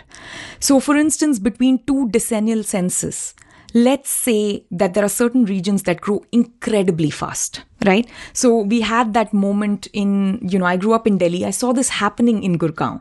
Between 2001 and 2011, Gurgaon just grew not like a little bit, like many, many times over, both economically and in population. In fact, the census came so late that they hadn't even categorized it as an urban area, right? That's how quickly the place grew, and they didn't have a municipal government. Currently, the single most malapportioned constituency, I believe, in India is somewhere in Maharashtra in Thane. And this is because, within the state, remember, we managed to redistrict based on 2001 numbers, and it actually evens out. But between two census, if Thane grows really quickly, then there is going to be some malapportionment, right? So there is that kind of malapportionment which can happen because of migration. It can happen because a region grew very quickly. It can happen for a host of reasons. What I'm talking about in terms of malapportionment is because of the 1976 freeze, now different states actually have MPs which are not proportional to the population of that particular state within the union. Right? So in 2001, when they were already kicking the can further down the road and they shouldn't have, the malapportionment was pretty bad. So even in 2001, Tamil Nadu had 5 parliamentary seats more than its proportion of population within the union. And Uttar Pradesh had 8 seats less than its population proportion. Right? And this is quite a big number. Right? And so now you can start counting them. It's going to be quite tedious if I tell you about every state. But, grouped together, Tamil Nadu, Kerala, Karnataka, Maharashtra are typically the states which are gaining in the malapportionment. That is, they are overrepresented. And you have, Bihar, Uttar Pradesh, Rajasthan, Madhya Pradesh. These are the states which are typically underrepresented. Okay, so that's the rough thing. Now, since they kicked the can down to 2026, in 2022, last year, when I gave the presentation based on which you asked me to come on today's podcast, we don't have census data, right? So now we are basing this purely on population projections. And we can talk about how we did this. You have to triangulate based on election commission data of how many election cards have been issued. We've triangulated using Aadhaar data of, what is the penetration in each state and how many Aadhaar cards have been issued and so on. And I'm absolutely sure that I don't have the precise numbers for the population of each state, but nobody else does either. At least they haven't released it. But whatever over-under error we have, it's not even, I don't even think we are off by 1 seat. 1 parliamentary seat, that is. We're going to be off just a little bit. That's my hunch. Okay. But I just want to put this out there that everything I say after 2011 is not based on census numbers. It's based on a projection. So last year, when I ran the numbers, Tamil Nadu now has 9 seats more than its proportion of population in the union. Kerala has 6 seats more than its proportion of population in the union. And Uttar Pradesh has 12 seats less than it should have, and Bihar has 9 seats less than it should have. And when I say should, I mean because I have a normative attachment to the original constitutional scheme that each constituency size is roughly equal, right? So that's what I mean by it should have. So that's where we are today. And that's why I gave you the numbers again for these 4 states. Based on these numbers of over and under, an MP represents 3.1 million Biharis as opposed to an MP from Kerala represents 1.7 million Keralites. So that's what we have. The smaller states obviously, are not as malapportioned. The larger the state, the worse it is. Now, we've been talking about states so far as if they are entities, and they really aren't, right? Because there's a political and geographical entity called Uttar Pradesh. But when it comes to what we are talking about, which is, voting and how it affects the franchise of the individual voter, now we need to go one step down. Right? We're no longer talking about what how many UP MPs should be in parliament or should not be in parliament. We're really talking about what's happening to the UP voter. Now, here we are actually having quite bad outcomes. And when I say bad, I mean relative to what is my vision for India, right? So, as I mentioned many times, fertility rates for poorer people drops later, right? So regions that are poor, where fertility rates were higher longer after 1971 census, are going to be underrepresented.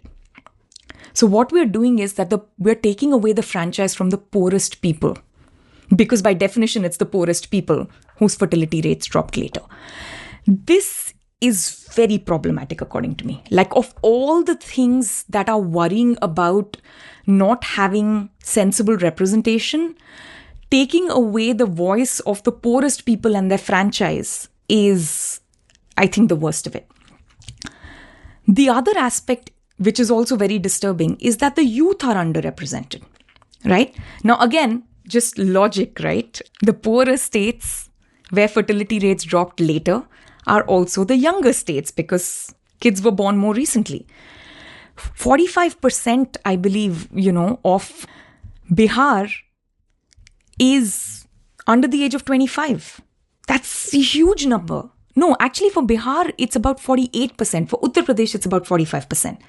So what we are really doing now is, if you have this kind of malapportionment and this kind of asymmetry, younger people have a lesser voice in parliament than older people. Now, I don't mean younger people have a lesser voice in parliament because of the age of parliamentarians and stuff like that. That's a whole separate matter. I mean younger people have a lesser voice in choosing their elected representative to parliament than older people, right? So the median age in Bihar is 19, right? And the median age in Kerala is 2x that, right? It's over 35. So now we are reaching a situation where the youngest people who have the most at stake when we're talking about the future of the republic are all concentrated in these areas and will continue to remain concentrated in these areas. So poor people are underrepresented, young people are underrepresented. Now, as if that wasn't bad enough, I can also go into other kinds of groups who are, typically disenfranchised. So if we look at SC/ST fertility, again, that dropped later than upper castes. And ST fertility rates are higher than SC, that is, scheduled tribe rates are higher than scheduled caste rates, and also dropped later than scheduled caste rates compared to the rest of the population. So once again, you have a situation, until this got slightly adjusted in the 2008 delimitation order, you have a situation where SC/ST groups are underrepresented, right? So I think those constituencies were malapportioned by almost 5 to 6 seats. And I think after the 2008 order now, they're only malapportioned by 4 seats. That is, they have 4 seats less than they should have had if we had done this by, equal constituency size in every state. The other group, and this is a slightly invisible group and a complicated argument, is Muslims relative to all other groups, right? Muslims tend to be poorer and tend to have higher fertility rates than Hindus. Now, before all the stupid invades people's head, because there's so much stupid misinformation out there on WhatsApp, this doesn't mean Muslims will overpower Hindus or they will outnumber Hindus, because that's typically where this argument goes on WhatsApp, right? So when I say Muslim fertility rates are slightly higher than that of Hindus and they dropped later than that of Hindus, we must immediately keep in mind that the Hindu base is 6 to 7 times, I think 6 or 6.1 times the Muslim population base, right? So even with a slightly higher fertility rate, you're never going to have more Muslims than you're going to have Hindus. And sorry for the detour and thanks for indulging me, but I just want to put it out there, because normally when I say this, the standard thing I read in the WhatsApp forwards is that.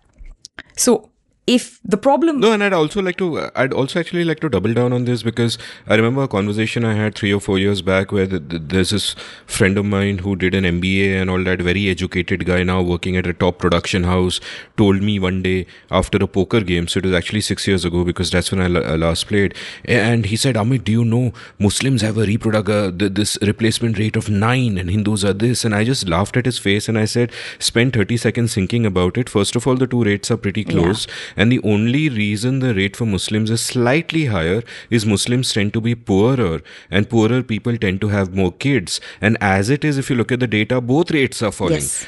Prosperity takes care of everything. So it just makes me so mad. It's such a stupid argument. And if you don't account for the base, then immediately people jump to the conclusion that, it must be true that Muslims will very soon outnumber Hindus. It's not going to happen at current fertility rates ever. Okay, some enormous crazy shock like an asteroid hitting most of the Hindu population has to happen for that.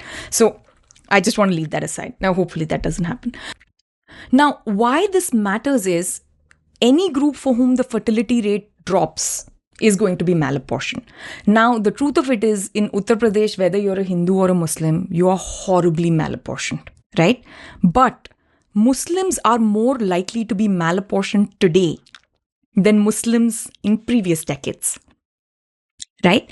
And their growth rate was different than the Hindu growth rate in the last decade, which again means they are going to be more, or rather adversely affected by the freeze. So I just want to caveat that, right? So it's not that, oh my God, Muslims are like completely losing franchise or underrepresented. It's a pretty small number compared to Hindus within the same state, but it's important to highlight. So when we say that these groups are underrepresented, it's because the constituency size is too large. I will say just one last thing about the underrepresentation part.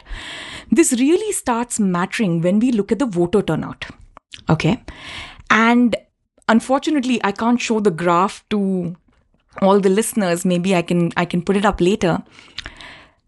The voter turnout is inversely proportionate to constituency size. Right? So smaller constituencies, the voter turnout, for instance, in Kerala, is 20 percentage points higher than the voter turnout in constituencies in Uttar Pradesh. Right? So this really starts mattering. So if the voter turnout is not high, what we are saying is people know that they are disenfranchised and their vote matters lesser and lesser, and they're just not going to bother. Right? These things put together to me are very disturbing. And they are not disturbing because of this political compromise and how are we going to share seats. And, that's a very petty today's politics conversation. For me, the bigger thing at stake is what is our vision for the Republic? Not today, not tomorrow, for the next 100 years. And that vision for the Republic depends on a particular kind of politics that we are forming. And that particular kind of politics depends on who is included and given a seat at the table. And if we had a vision 75 years ago, or 70 years ago rather, when the Constitution came, that everyone should have equal franchise, irrespective of who they are, which region they're born in, what caste, religion, gender, educational ability, tax-paying status. If we still haven't managed to get that today, what does that mean for the politics of tomorrow? So for me, that is like the core of this issue. Why we need to solve malapportionment is the core of it. So we should break that part into two things. Number one, India needs more MPs given its population. We can think about going back to the original constitutional mandate, which is, ratio of 1 MP to 750,000 people. Now, obviously, that becomes quite complicated, right? Because your Lok Sabha size is suddenly going to get very, very large. Your Lok Sabha size is going to be over 1,800 MPs. Okay, Rajya Sabha size we can adjust based on, a smaller number. So I think it needs to be more than 545. Now, it's a question for us as a polity to decide, should it be in the 1800s, right? And we go back to the original constitutional vision. Or we've built a new parliament. And once again, it's not large enough. I think the new parliament's size, Lok Sabha, would be like 888 seats or something like that, right? So should it be that? But whatever it is, we know that the current number is not doing it. So that's one part of it. So we need more representation. And the second part of it is we need equal representation. Every constituency has to be of the same size, right? Now, to get both of those things, we need to solve the fiscal problem and the other problems, and we can get into that. But the way I see the problem, you asked me, your question was more broadly, what is the outcome of this? Why are we in this bad situation? This is how I view what we are in right now and how that impacts the future.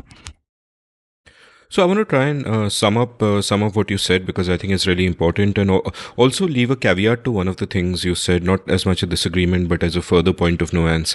Firstly, you pointed out about how a lot of the rhetoric about delimitation, the righteous rhetoric coming from the South, is why should we be, punished for doing well? And you've pointed out the issues with that. But I think the greater problem, as you have pointed out, is that we, leaving things as they are and not adjusting the seats, we are really punishing the poor.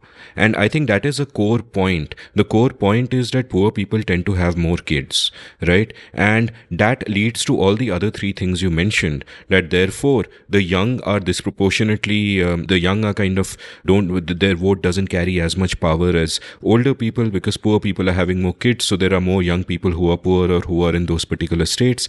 And secondly, Muslims and SC/ST people have tended to be poor. Now it so happens that in recent years their fertility rates have also been declining, Yes. but they've started declining a little after, because relative prosperity came to them a little later. So by punishing the poor, you're punishing the young, you're punishing the SC/ST, you're punishing the Muslims, and that is something that you should want to set right. And the other great point that you made is where you point out that if we stop thinking in terms of states and think in terms of people, that makes a difference to how we view it, right? You can say ki UP did badly, why reward them by giving them more MPs? But the point is, what about a voter in UP? Usne kya galti ki hai? Why would you punish him by making his vote count for much less than a voter in say TN or Kerala, when he has not done a particular mistake? So for a moment, take the bigger units out of it and think of the citizen. It is constitutional in this respect as well, that all citizens must be treated equally and everybody's vote has to count equally, whether they are poor or young or Muslim or SC/ST, and that's not happening right now. I'll The add other one small thing to what you said. I think this difference also comes because delimitation was created as a political compromise between regional parties or regional branches of Congress and, at that time, the Congress party, which was at the union government, and then later with the NDA. Now, there is a difference between what is the interest of the political party or the political representative and the interest of the people, right? And I want to make that difference. The way we set up the delimitation question, and again, I might be uncharitable because I've only heard this in angry, half Tamil conversations and those kinds of environments or on WhatsApp groups. Normally, the way this works is we put all people in Tamil Nadu as a monolith and presume that their preferences are X, right? And then the preferences of UP people are Y. And what are the preferences of Tamil Nadu people? Their preferences are to be, educated and believe in good governance and lower levels of population growth and, all the things they consider good.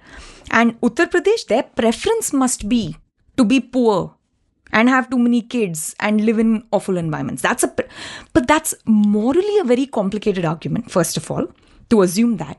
But the second part is it's also analytically a very complicated argument because we have to go back to public choice 101. Individuals have preferences. Groups cannot have preferences. Groups have choices, right? So only individuals can have a preference. Now, it's totally possible that someone in Tamil Nadu has a preference for Tamil Nadu having an asymmetrically higher representation. And someone says, no, I believe in one person, one vote. We should equalize this. But the choice that has been made by the political class of Tamil Nadu is a choice given a set of rules, right? And what is that given set of rules and institutions? It's a world where the revenue raised in Tamil Nadu does not completely stay in Tamil Nadu. So we shouldn't confuse preferences with choices, right? People in Tamil Nadu may have a preference to eat rice or a preference to eat beef, but there is no universal preference. It's an individual's preference, and they have a preference ordering, it assumes. People prefer and then make a choice, right? Groups choose given certain institutions and incentives. So a person in Tamil Nadu is going to have a preference for rice irrespective of how we share the fiscal pie. But that person is going to choose politically differently based on how much they are malapportioned, and their representative is now a new individual with their own preferences and their own constraints, and they are going to choose differently, right? And what does an MP or a political party leader in Tamil Nadu want? He wants to have control over more resources to be able to redistribute or distribute resources within his states to his electors so that he has a better chance of re-election. That's what this is really about. So I want to step away, first of all, from the othering of the people, and secondly, blaming people for birth accidents as if it's their preference to have been born in a region that was poor with horrible governance. I mean, this is literally no fault of anyone. And now the rhetoric is taking an even more dangerous form where they say, oh, we should punish them. And usually what people mean is we should punish those who are governing, right? We should punish the cabinet ministers and the union ministers in charge of UP and Bihar and Madhya Pradesh. But what they actually end up doing is they end up punishing the individual voter, right? So you're absolutely right to dig into the nuance on that point. And this is also where public choice can illuminate things analytically and not just rhetorically in the way we talk about the discourse. And, another sort of nuance I want to talk about is that, one, I completely agree with you that it is but to be expected that if your vote counts for less, voter turnout will be lower. So therefore, you will have less people, say, turn up for voting in a constituency in UP than in TN. Now, Pranay Kotassane, a mutual friend, in his latest newsletter, which of course I'll link from the show notes, points out that in 2014, and I think he gets this from a study by Milan Vaishnav and Jamie Hinson, but in 2014, there were more actual voters per constituency than in TN than in UP on average. And the explanation he offers is different from yours. The explanation is that, quote, it perhaps indicates that a large number of registered voters in UP have migrated outside their constituencies but still remain registered there, stop quote. And I want to therefore bring up a sort of a provocative point here and a provocative point of view by someone we are both close to, Ajay Shah. And I was, having dinner with Ajay just before our recording. And Ajay said that, the best thing to do is to kick the can down the road. Now, why is this best thing to do? He says the problem will solve itself. It will not exist in 20 years because migration will take care of it. Because what is happening even now in UP, Bihar and everything is that people are migrating in large numbers from states that are governed poorly to states that are governed well, from poor states to rich states, because that's where wealth lies. Like, he speaks about how so many farmers in Tamil Nadu today do not speak Tamil. They speak Hindi because all the, the low level Mazur kind of jobs, the Tamil don't do anymore. So these migrants come in and that automatically is reallocating people. Like, it goes back to this old... It goes back to this old point that James C. Scott makes, that states typically don't really care about land or whatever. They care about people, and it seems to me that there is, and even though we are not federal enough and all of that, it does boil down to states in a sense competing with good policies and good governance and with their wealth, and perhaps not states competing per se, but it appearing that way. I mean, that competing is a metaphor, but people are, people allocate themselves to states with greater wealth, and therefore the delimitation problem solves itself and becomes moot in 20 years. Now, I don't know enough to really comment on what Ajay said, but it's an interesting point of view with cogent reasons. Well, I think Ajay is wrong. I'll break it down into two parts. So one is a philosophical reason and the other is, what's happening on the ground. So India actually has very low levels of migration. Okay. Most migration, a bulk of it, which is about 62%, is migration within the same district. Okay. Another 26% of migration is between districts but within the state. Okay. And only 12% of the movement is interstate. I believe this is based on 2011 numbers. Okay. Migration has changed a little bit since then, since 2011, but the general trend hasn't changed that much. Interstate migrants represented only 4% of the population in 2011. Okay. So now we're more than a decade away from 2011. So surely that must have changed. But it's not like that number has become 20%. Okay. And the malapportionment is way higher. It's too high to get evened out by migration in the current state. Okay. And I can only comment based on current policies. Now, if you look at those moving in less than 5 years, okay, between censuses, that is between 2001 and 2011 census, because that's all we have, that number of migrants is 1%. Okay. So this is quite important. The 5-year interval of interstate migration in the US is almost 10%. In China, it was 5%. And China actually controls movement of people in a way that India doesn't. So now there are many reasons for this. Now it's wholly possible, as Ajay says, that migration is actually taking place. But these people aren't official voters in the new area. Right? Now, why does that happen? It happens for a number of reasons. We are quite familiar with them. The first is non-portability of all the entitlements given by the government, right? They tend to be, even the centrally sponsored schemes, they tend to be in the state and region where that person and their family and their address is. Okay? We remember the horror story from COVID where nobody looked after migrants in the constituency that they had migrated to. Now, when they reach their constituency in Bihar, and Bihar has like a fifth of the state capacity as Bombay, right? They were given a warm welcome. They were quarantined. They were given rations and they were welcomed back. They are voters in that state. Their family is voters in that state, right? And they are not voters in Mumbai. Had they been voters in Mumbai, Mumbai politicians would have ensured that they got food and they don't have to leave in these dire circumstances. So, sorry. No. I'll just interrupt there and point out that I have spoken to Mumbai taxi drivers and auto drivers who are voters both where they came from and in Mumbai. Sure. So many of them, but I'm sure that's a negligible number. But again, I'm talking about the broader numbers, right? Because India has very large numbers. So what tends to happen to us, and this is why we rely so much on census data, and it's a shame we don't have it, is otherwise it's anecdotal. And our lived experience is typically in a very small sliver of middle class to upper middle class India, right? A cab driver in Mumbai is actually middle class. He's not poor. If you look at all of India's income, he falls pretty much in the middle, right? So he probably managed to get his address changed and managed to get some kind of permanent address situation created. The other kinds of frictions that make people stay back is one, urban housing is in such a dire situation that people try not to bring their families. So only one person in the family migrates and the rest remain behind, which is why the family tends to vote in the home constituency. So that's reason number 2.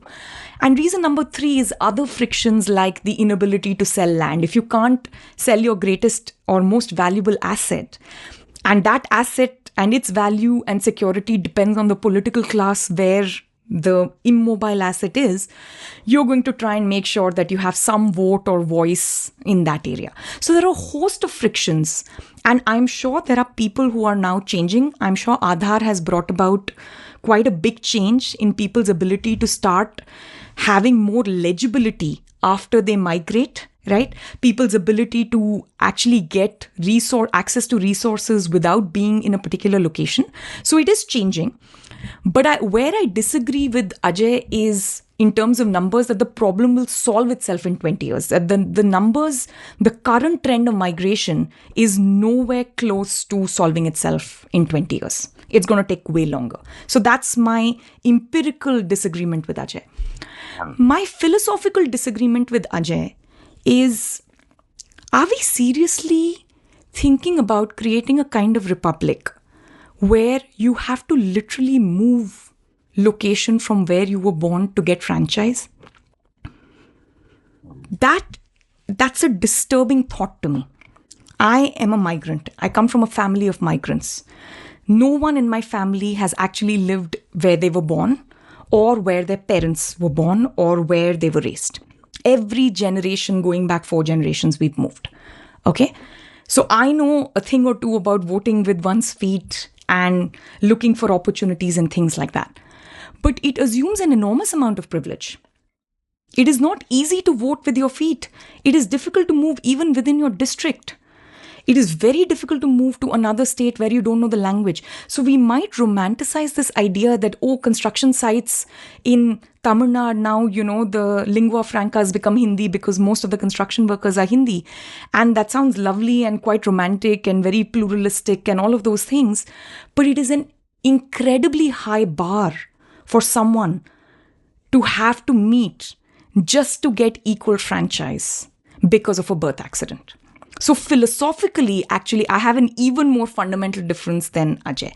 Because, even empirically, maybe the 2021 census that was supposed to come out will eventually come out. And I will be proved completely wrong about migration trends. And, actually, we are migrating much, much more. And the problem might solve itself. But philosophically, it's still a very big problem. I don't know about other people. And, when I put on my pragmatic hat, maybe, sure, even I would hatch a bunch of political compromises. But when I think about this from a first principles point of view and a constitutional design point of view, then you have to go back to the drawing board and say, what kind of republic do we envision for India? And the kind of republic, at least I envision for India, franchise should not be dependent on birth accident. Yeah, I mean, on the empirical matter, I think Ajay is referring to other kinds of data which are more recent than 2011, but I'll leave Yes. that to him and you to discuss separately. But as you can imagine, on the philosophical point, I am 100% with you. As also on the practical point that you pointed out, that if you're forced to vote with your feet, privileged people like you and me are way more able to do so than those who are much poorer. And the basic point is, if I am, say, a laborer in Chhapra in Bihar, and I'm saying that, I don't want to move anywhere, I want to stay here, and I want my vote to count as much as anybody else, then that is just simply something that the Indian Republic is already guaranteed in the Constitution, and we should be able to provide that. There's a second Let's unintended consequence of what Ajay is saying, which is, how do we know that if people migrate in the numbers that is required to even the problem out, you won't get some serious NIMBYism? What is NIMBYism? Sorry. I mean, not in my backyard, right? Like how, like people are now going to start erecting barriers for people to come. Already, once again, this is coming from very cantankerous Tamil-speaking uncles who hate the fact that people who don't speak Tamil are, according to them, and quote unquote, the word they use is invading Tamil Nadu, right? Invading. I mean, can you imagine? So the whole thing is preposterous, of course, but if people are othering those in Uttar Pradesh based on a governance problem that started 200 years ago, how can I have any confidence that they won't start othering them when they move down the street? So this is something we need to think about. I love migration. I think it's excellent for prosperity. Resources need to move to their highest valued use. And eventually, Ajay is right. In a 50, 60-year time frame, migration will have to solve some of this problem because Kerala is going to be too old. Tamil Nadu is going to be too old, which means a younger group of people need to come in to the workforce. Otherwise, Kerala and Tamil Nadu will decline. And this whole problem will go away in a different for a different reason, which is a fiscal reason. But I'm not sure anything can compensate at the speed at which we need to resolve this problem today. So what I'm now going to do is, I love migration too, so I'm going to migrate to the kitchen to get myself a Diet Coke. We'll take a quick commercial break, and on the other side of the break, we shall talk about, okay, how do we solve this problem then?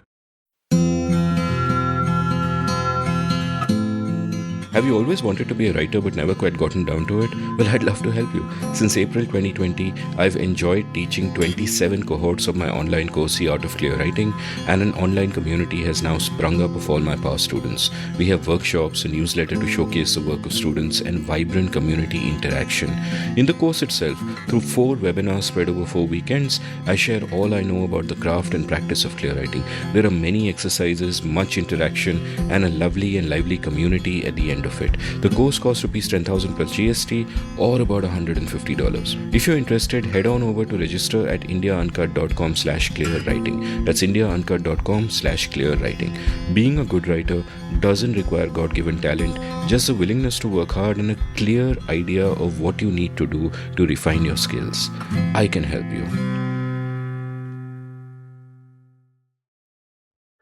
Welcome back to The Seen and the Unseen. I'm chatting with the wonderful Shruti Rajagopalan, who is arguing fiercely for one person, one vote. Everyone's vote should count exactly the same. Why is this even controversial? Well, it's controversial because of all kinds of political reasons. But before we get into that, or in fact, we are actually getting into it, if we talk about possible solutions, what are the possible solutions? How could this play out? So, we have to go back to maybe I don't know when it was in the conversation when we were talking about why it happened in the first place, right? If you think that the problem or the reason it happened is population control, then there is really no sensible solution because we're going to keep blaming each other, right? Different states are going to blame the other depending on which decade you ask. But according to me, that was just the ostensible reason. The real reason was that our bicameralism doesn't function very well. And we are fiscally extremely centralized. So a little bit of history on this. The union state split in tax shares used to be sometimes as high as, 90%. Now I believe it is 41%, right? The GST has, of course, complicated things a little bit more because now there's state GST that it's allowed to keep. There's a union GST and some of it may come back to the state depending on which state it is. And then each state has to have its own revenue raising capacity. Right? These are typically all the things left outside of GST and state GST, of course, and property taxes. different states have different revenue raising ability, right? And the fact that their money is going to go somewhere else and not come back to their voters who are also their taxpayers, that's the big problem, right? And this takes me back. I didn't realize that, Vincent Ostrom and his theory of the compound republic is once again going to make an appearance at this point. But I think it's very important because my episode with you on the 73rd and 74th Amendment, I was very much relying on Eleanor and Vincent Ostrom's and, Richard Wagner, their insights on why the feedback mechanism between the taxpayer and the political voter and their representative has to be extremely tight. If it's loose, it's a problem. And you can imagine that it's never going to be tight if it's, very far removed and it is going to be the union government deciding the shares. So that's one part of the problem. So one way to solve this problem overnight, okay, is dramatically fiscally federalize. Okay. This is basically the solution of every other federation. As I mentioned before, every federation grows at uneven rates within the federation. And yet they don't have to do this kind of stuff, right? Either because they are fiscally highly federalized and or because their bicameral legislature system works very well. So if we fiscally federalize a fair bit and we amend some parts of the constitution, in particular, I am referring to the provision for the money bill, Article 109. If we manage to do these two things, then we don't need any other change in the current constitutional design, right? And I'll tell you, so I don't want to think about any of these solutions as good or bad, right? Now I'm wearing my public choice hat again. I'm going to give you an institutional context, and then we can sort of think about what are the first order and second order effects and outcomes of that.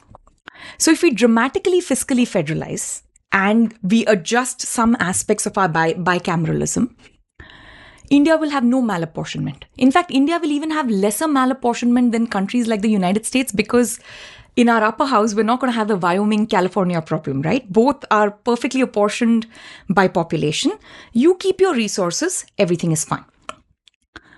Now, there is still a second order issue of not all states in India are growing at the same rate. Right? The rich states are growing richer faster than the poor states are growing. And GDP per capita and own revenue raised in each state has almost a 1-to-1 correlation. Now, someone might come back and say, Shruti, you are so big on one person, one vote, and you want totally equal opportunity when it comes to franchise for someone in Uttar Pradesh versus someone in Tamil Nadu. But when it comes to fiscal resources, now you've become, now you flipped on us. Right? So now there is a role for intergovernmental transfers if we think that they are absolutely required to invest in human capital in Uttar Pradesh and Bihar and Madhya Pradesh, Rajasthan. I keep taking the names of the same 4 big states. There are also smaller states which are problematic. There are bigger states which are not problematic, but you get where I'm going with this. The problem with intergovernmental transfers is it doesn't incentivize the government in that particular state to do better, right? So this is a basic public finance incentive problem that we have to solve at some level. So if we completely fiscally federalize, malapportionment goes away, delimitation freeze can be taken away overnight, and you can have still a functional union. The South states won't suddenly start talking about secession and all the usual jargon which happens on regional TV channels. So all that will go away. But we won't have enough resources for the poorer states. And remember, what I said about franchise is equally true for everything else. They are poorer. They have more young people that we need to invest in. There are more disenfranchised minorities in larger proportion because their fertility rates dropped later. And then, again, we fall into the same pattern, but they can vote with their feet, but that requires a certain amount of privilege. So option or solution 1 has these sorts of downstream effects. Now, let's say we want to keep some level of the intergovernmental transfers, right? Because after all, they are fellow countrymen, right? A birth accident shouldn't affect their ability to get a midday meal scheme or go to school or get PDS and so on, right? So let's say that's the place where we land. Now we need to completely reformulate how we think of our bicameralism. Then the second house, the upper house, has to look very different. And I think Nitin Pai has written about this. I think M.R. Madhavan has written about this. They are imagining the upper house sort of like a Senate. Okay. Now, this again works only if we solve the money bill problem. Okay, a very well represented upper house where, the richer states are going to be overrepresented and the poorer states underrepresented only in the upper house because everyone gets 2 seats or 3 seats or whatever the number is. It only works if that house has some powers. And if the matter is one of fiscal resources until you resolve that money bill issue, I think actually we should just resolve that money bill issue irrespective of delimitation. But that's part of the constitutional design that needs to be adjusted. Another part of the constitutional design that needs to be adjusted is, provisions like Article 3. Article 3 is the creation of a new state. Carving out of a new state from an old state, renaming of a new state, turning a state into a union territory. All that in India doesn't require a constitutional amendment. Okay? And we've seen this happen. I mean, one, we are already extremely centripetal. The union government has extreme powers. So we have things, draconian powers like president's rule that can actually dismiss an elected legislature. I mean, it's extraordinary how we do emergency powers in India. But we've had situations where president's rule continued for years on end. I mean, I was growing up when the Punjab insurgency problem was sort of at its peak. And Punjab was under president's rule for years, northeastern states, same problem. So we shouldn't create incentives for Uttar Pradesh to keep breaking up into lots of states because every time you become a state, you gain 2 seats. And at the same time, we also don't want a situation where existing states lose their state status, right? Telangana was created by voice vote. Okay. The last time we had proper creation of states was actually the Vajpayee government because they said it needs to pass, the resolution has to pass in the state legislature before we actually pass the resolution in parliament. So he did things the right way, or his government did things the right way. But we know what happened with Telangana, and people don't think that ended badly. We know what happened with Jammu and Kashmir. A long-standing state with special status, and we can disagree upon whether 370 is good or removing it is good, or, you can be on any side of that issue. But procedurally, we managed to do it at midnight through voice votes. Okay, this is a very big problem. So if we actually figure out the Council of House, as Nitin Pai has recommended, or, kind of create a Senate system, we need to fix how we think about Article 3 and up the amendment requirements. We need to fix money bill. There's another small issue, but it's actually quite important here. This is not part of the Constitution, but it's the Representation of People's Act. In 2003, there was an amendment which allowed, or rather removed, the domicile requirement. So people could be members of Rajya Sabha even if they were not domiciled in that state. Right? Now, one may say domicile is a pretty weak requirement. Anyone can get a local address and so on and so forth. But we don't even have that. So what ends up happening is that Rajya Sabha, once we know which party's power is in power at the state level and who is sending members, they just pick their favorite members and send them. And it's not clear that they are representing the state's interest or in a direct way. Another way of thinking about it is you have the upper house, but once again through direct election. About, 100 years ago, the US passed that requirement for the Senate. Now senators are also directly elected by the people in the US, the 2 senators per state. So we could also do that for India in the Council of States scheme of things. So if you have system 2, which is Council of States, where money bill now needs to pass through Rajya Sabha, and you have a system where states can't just be willy-nilly created and willy-nilly uncreated and turned into union territories, and you fix the domicile requirement and so on. Now, what are the outcomes we're going to get? Right? That was the setup. We are going to see that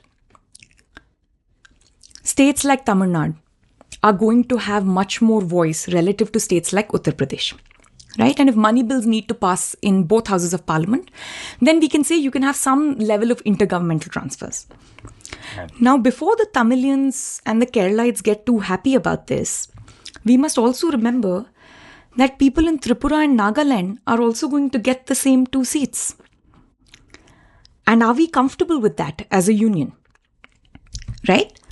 Because remember, this was never a question of different provinces representing different interests, and each of those interests needs to have an equal voice. That was never the issue. The issue was always one of money. So, Tamil Nadu is not exactly allying with the smaller states with a slower population growth. It's allying with richer states, right? So now if Goa is going to get the same votes, if Sikkim is going to get the same votes, if all your northeastern states, Himachal Pradesh, are we cool with this? Right? I don't know. I don't know the answer to that. Right? But it will solve the problem of malapportionment in the lower house, though it creates massive malapportionment in the upper house. Actually, in India, if you look at malapportionment by doing a Senate-style design, you are going to get an outcome which is actually much worse than what you have in the United States and other places. Because Uttar Pradesh is just truly a giant state, right? And even the smaller states, I say this quote unquote, right, relative to UP, are pretty big. They're the size of countries in India. So you will solve one malapportionment problem and create a different malapportionment problem. Whereas the original constitutional design had proportional representation in both houses of parliament, roughly based on population, even in the upper house. So this is, once again, depends on what kind of republic we wish to create. And I also worry about a Senate system downstream, right? What happens 40, 50 years from today when India really urbanizes and the center and the border and the hilly regions hollow out and people move to cities, right? What if Bangalore is 3 times bigger than its current size and therefore Karnataka suddenly gets much bigger, right? And what if all those other places start hollowing out? Then you're going to have the same problem as Wyoming and California, which is they still get 2 votes. Irrespective of economic activity, you're going to be held hostage. So these are the downstream consequences. But it will solve Lok Sabha malapportionment. So that's the good thing about this. Now, I have a fantastical idea. Yeah, so, before we get to your radical proposal, which I really, really love and which we should discuss further, and we should also discuss the ridiculous pushback you got, the fierce pushback you got to it a while back, which I don't really understand why it was so fierce. Pushback is always fine. I want to ask a couple of questions about, these 2 solutions that have been mooted by others that you've spoken about. But first, I want to say that the moment you said that Bangalore could have 3 times as many people as it does now, everybody who is in Bangalore now thought, oh my God, the traffic is already so bad. Aage kya hoga? But actually, it'll probably be much better if there are 3 times the number of people. Also, every time you say bicameral, I immediately go back to that earlier thing you said of having chocolate after breakfast with a double portion of caramel. That's, what's coming to my head. But let's I think you need to eat some sugar because your brain is becoming dizzy and fuzzy. This is what happens when you don't eat carbs and sugar. You start hallucinating and saying ridiculous things. I'm on keto now and I'm feeling perfectly fine. Now, let's go back to, what you described in that incredible presentation that you'd made, which, made me call you for the show. You'd spoken about the core conflict being between, quote, the trade-off between asymmetric democracy and fiscal free riding, stop quote. And asymmetric democracy obviously is every vote not being equal. We've discussed that. And then you speak about how, one way of sorting this out is fiscally decentralized completely. That changes the whole game. Then delimitation is sort of not a problem. Even in his newsletter, Pranay spoke about how the first step that he proposes 3 possible steps. The third is the Senate thing. We'll come to that. The second is dividing the state of UP. But the first is vertical devolution of resources, when he says that the real solution lies in increasing vertical devolution, how the tax resources are split between the union government and all states as a whole. And basically the union government keeps less money to itself. All states gain to stand together. And he's elaborated on that. I'll leave the link. You can read it. But my question to you is this, and I ask this about each of these 2 proposed solutions, that we can't at this point view these solutions in isolation. isolation. We have to view them in the political context of the day, Yes. where all the different parties and all the states are bringing their sets of interests to the table and making choices going by those. And I want you to therefore break down both of these possible families of solutions. Like there's a family of fiscal decentralization solutions, I'm guessing, and not just one thing. And ditto with, the Rajya Sabha becoming more Senate-like and sort of solving that. So tell me about give me a sense of the politics in terms of what are the interests. Like BJP's interest would obviously be at a very narrow level for the north of India to have more seats. I think as Milan Vaishnav and James Hinson did a simulation in 2014 that what would have happened if the seats were properly allocated, and they found that BJP would have got 17 more seats than they actually did. So we know what that I their have a interest would disagreement with that, probably but I'll be talk towards- about that in a minute. I have a disagreement with that Yeah. leap they made, yeah. But it's otherwise a very good paper. Yeah. The disagreement I It's- have it's- is that if we break constituencies into smaller size, it's unclear to me that you can say both halves or all thirds of a constituency would have then ended up voting the same way. In fact, I think the larger the constituency size, the more likely that an umbrella movement like the Hindutva movement can actually win seats. The more you break parties into smaller groups, the less likely that they will be representative. Right? Right now, a very large number of people trapped in a constituency are trying to find common ground. And it's very difficult given how plural India is. If we made the constituency sizes smaller, it doesn't follow, to me, the assumption they've made. Though I know what they've done, and I'm not saying they've done anything irregular or done it in bad faith. But to me, everything has to change downstream because changing the constituency size changes everything. Fair You're enough. You're going to smiling. lose so many. Yeah, because you're going to lose so many friends. Ajay is going to listen to this. Milan is going to listen to No, this. They're going to be they're like, wonderful "Arey, scholars. and Are I you know, kidding me? I know. No, they'll be I'm thrilled. kidding, I'm I'm sure kidding. I'll get long emails from both of them, discussing this further. I'm kidding, and from Ajay possibly before the episode is out also, who knows. But here's the thing, my central question there was that give me a sense of what are the political pulls and pressures in this spot in time, and how those different incentives play out towards either of these solutions. Because I would imagine that the BJP would want delimitation, they would not want fiscal decentralization, and I haven't quite grokked yet what they would feel about the Senate, whatever. And equally, the South states would probably react the opposite of that. So give me a sense of that particular landscape of politics and incentives. I think as far as the union government, the current union government's incentives are concerned, money is the most important thing. It was in 2001 when Vajpayee was trying to do this, and it was in 1976 when Indira Gandhi did this. And the truth of it is that you can't manufacture revenue. You can manufacture GDP numbers and all sorts of other things, but revenue is generated in regions that are prosperous, where highly productive people live. So my sense is, even though they stand to gain electorally, potentially, in the regions where they already have a stronghold, and if the, Milan and Jamie Hinston assumption is correct, that if we break up the constituencies, BJP would have still won, post the breakup, then they have an electoral win. But what good is a union government that doesn't have tax resources to distribute? And right now, the union government raises taxes from the states, and the biggest federal compromise that it has hatched is the GST. So my sense is the GST compromise will completely collapse. And states are going to start creating borders around themselves, fiscal borders around themselves. They're going to start raising more money locally. The rich states that can, they are not going to be willing to share as much of the resource with the union government, which is very bad for it, right? Because when you make all these electoral promises and you try to win in regions, then you have to actually spend money in those regions. You have to have political power depends on how many resources you can redistribute. That's it. Right? Within the country. Outside the country, it might be military might and diplomacy and all of those things.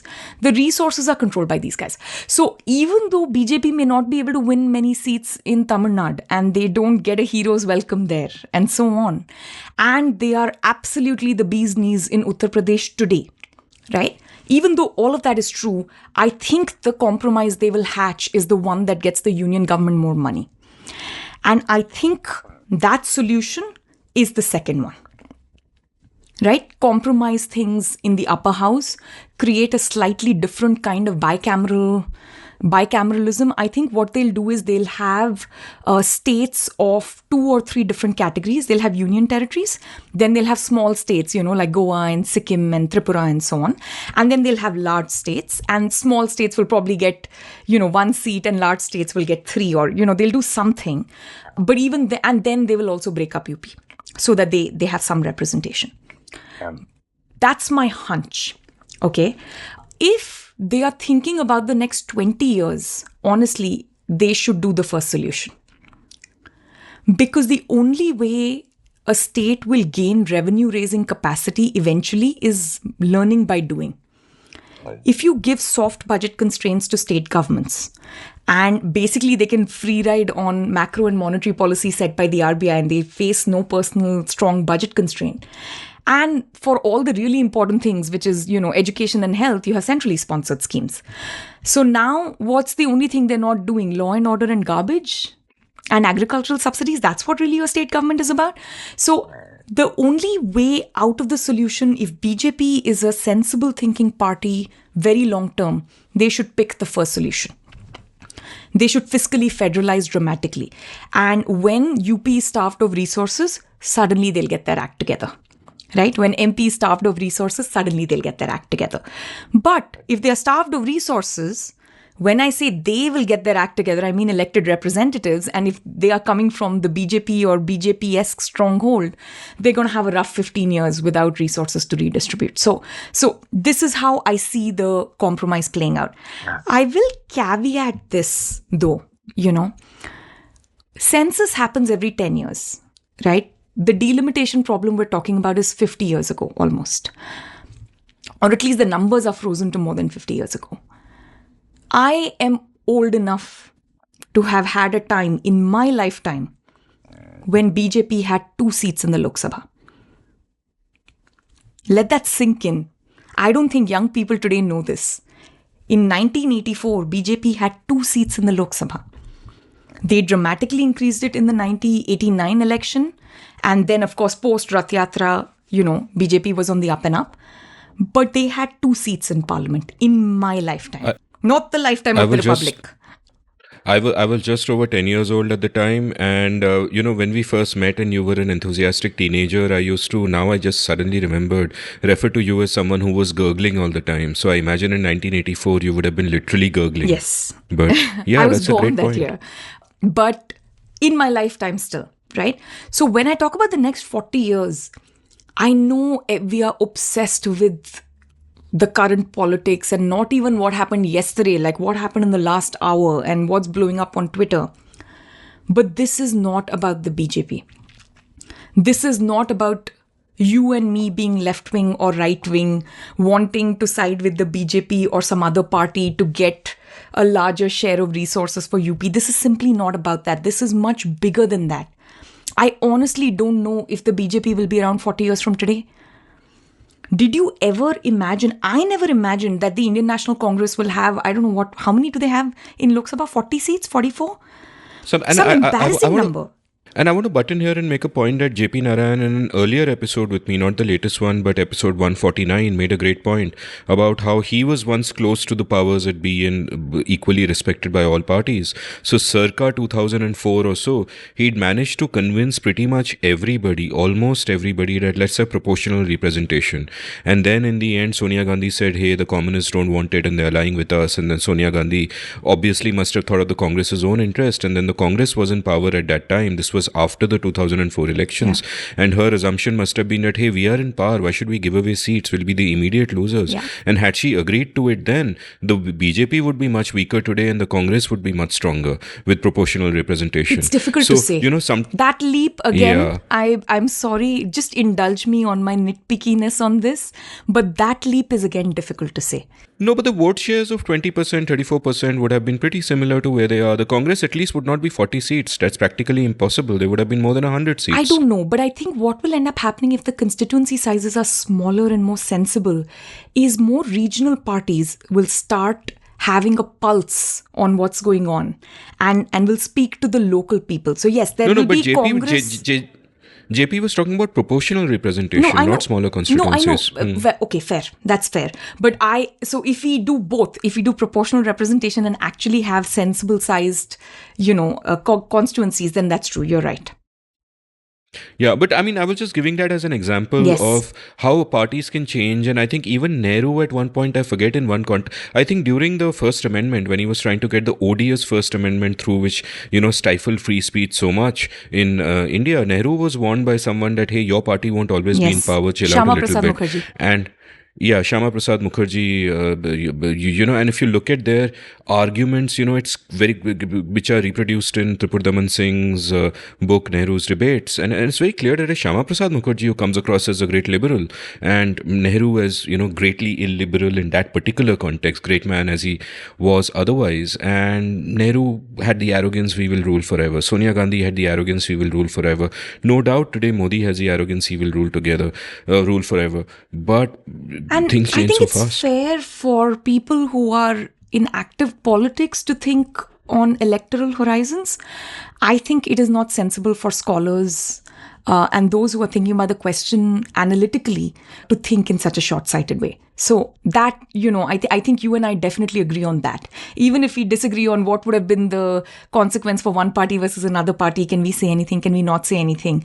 I think you and I are both, tend to be more long-termist when it comes to design questions and, design principles as we're talking about. So I think that But we still can holds. But we can both also apply public choice principles and see the incentives behind the Yes. current politicians and why they'll behave what they do.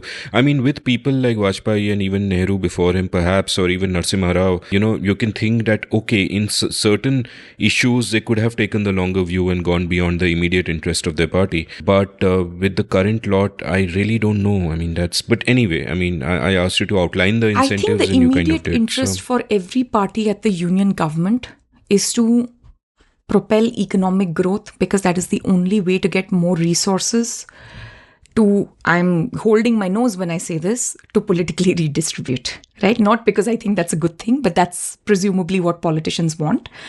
And the only way one can get that, they're trying to do this. We've seen this through demonetization and now eliminating the 2000 rupee note and all the tax terrorism. You can try and extract that last drop that you think people are, sort of hiding from the government or something. But India apparently recently, I read in the newspaper, 6,500 millionaires are leaving India because it's illiberal and its tax regime is awful. So there's only so much the union government can do, push and pull. So even if the leadership in the BJP doesn't care about the Republic of India over the next 100 years and is very narrowly thinking about BJP's electoral outcomes, I think they need to pick one of the solutions that will increase economic growth in the short run. And I think fiscal federalism, solution one, dramatically fiscally federalizing, I think will get the job done much quicker.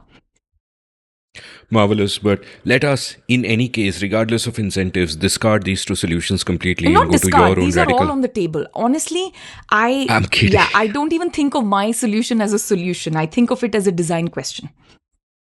As a design question, you don't even let me be tongue-in-cheek. I was being tongue-in-cheek. Let sorry. us discard all these other solutions and go to your radical solution. So let's do that. So tell me about, how you arrived at the solution and or how you arrived at your design proposal and how it works. Let me first explain what I am thinking the problem is and therefore the solution is. If the problem is one of fiscal resources and bicameralism, then we need a solution that solves both those problems, right? And at the same time, it doesn't shortchange intergovernmental transfers too much. It has to do it a little bit, but it doesn't do it too much so that poorer regions can actually get the resources they need to grow. But most importantly, I do think the cantankerous Tamilian uncle has one point, okay? In all the ranting about delimitation, the one point that they do have the leadership in the poorer states are not incentivized to propel growth. They are incentivized to have a very different kind of toxic polity. They are trying to game the first past the post system by stitching together a coalition and seeing how they can get there. They are not doing it by genuinely increasing or improving the outcomes for their electorate. So a good public choice economist, when they design something, it has to be incentive aligned. And now the incentive alignment I'm looking for is that the political interest of people governing the poorer or the richer states should be aligned with the economic outcomes of the people in those states. Okay. So I have suggested, and this is the presentation that you were talking about, that we actually have a bicameral system where Lok Sabha is perfectly apportioned according to the original constitutional scheme. Okay, so this would mean, I think, 1,872 seats in the Lok Sabha, where it's going to be one MP per 750,000 constituents. It will be a loud cacophony, we know it, right? But even with 545 people, it's not like every member of the Lok Sabha actually gets speaking time, right? In fact, what happens is, right now, because of anti-defection law and bypassing committees, everything is decided by the Union Cabinet, and Lok Sabha is basically there for some, stage theatre and, redistribution politics. Everything actually gets decided in the party office. But if you get this large a number of legislators, it's going to do two things. It's going to make it much harder to have centralized diktats, right? Because now you have to serve many more interests. And now the interests are much more bifurcated. If each UP constituency is now broken into three parts, even the caste politics will change. Those three will not have, the same stronghold in the same region. The linguistic politics changes. Urban versus rural, industrial versus farming, everything changes. So what you will see happening is a kind of, formation of different kinds of caucuses. So you will have a UP caucus, right? But there will be people who will have overlapping memberships. You will also have an agricultural caucus where there are members of UP from agricultural constituencies, but Lucknow, Kanpur, Varanasi, those MPs are not part of that caucus, right? They are part of a different caucus. You can imagine a scheduled tribe caucus, right? But not all scheduled tribes have the same interests, right? Those in Jharkhand and Odisha, their livelihood gets taken away by builders, right? Whose interest it is to build roads and destroy the ecological diversity on which their livelihood is based. But if you look at scheduled tribes in the northeast states, they love builders because their livelihood depends on connectivity. They want roads and railways and bridges and airports to come to their towns.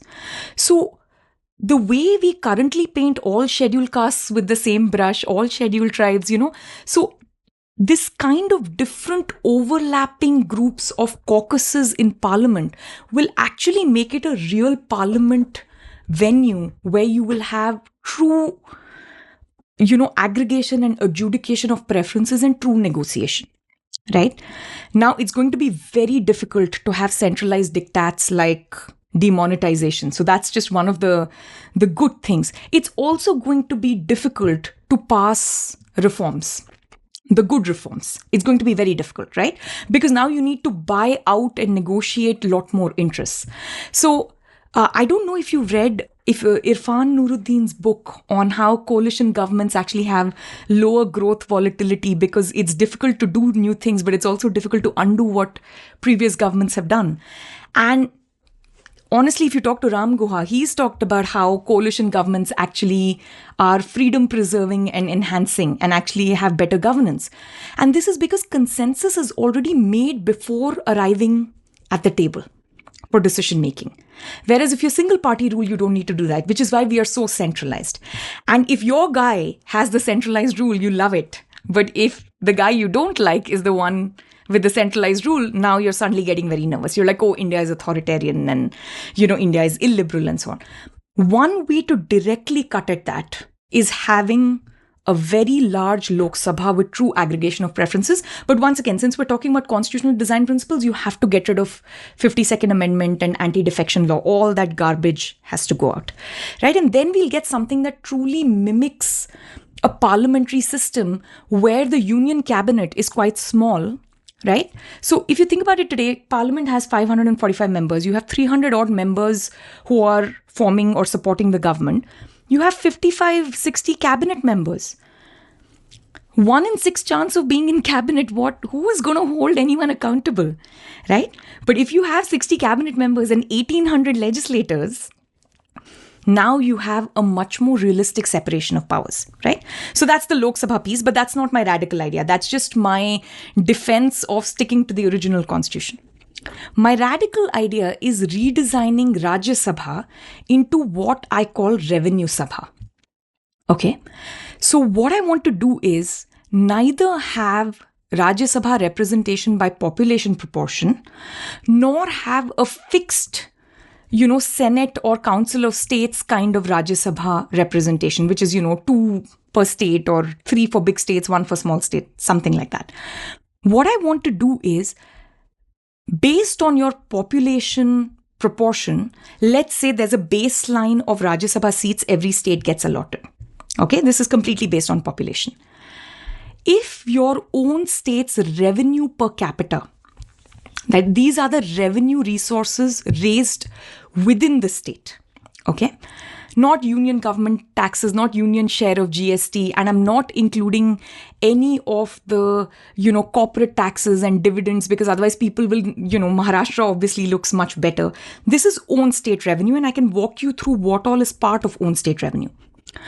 But states' own revenue per capita, if you map it with GDP per capita, it is literally a one-on-one mapping. Okay? So what the formula for the Revenue Sabha will be is there's a baseline allotted by population, and then if your own revenue compared to the average revenue of India is higher, you get the same proportion of higher seats in Rajya Sabha. If it's lower, you get lower proportion of seats in Rajya Sabha. Right?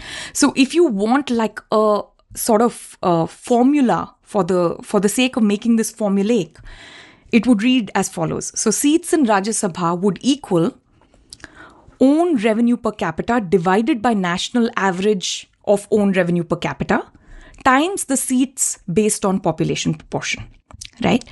Now, what this really does is, at current strength, I can walk you through the numbers of what Rajya Sabha would look like. If the question is one of fiscal federalism and one of incentivizing the political class to do well economically, what we want to do is you want to tie their fortunes, right?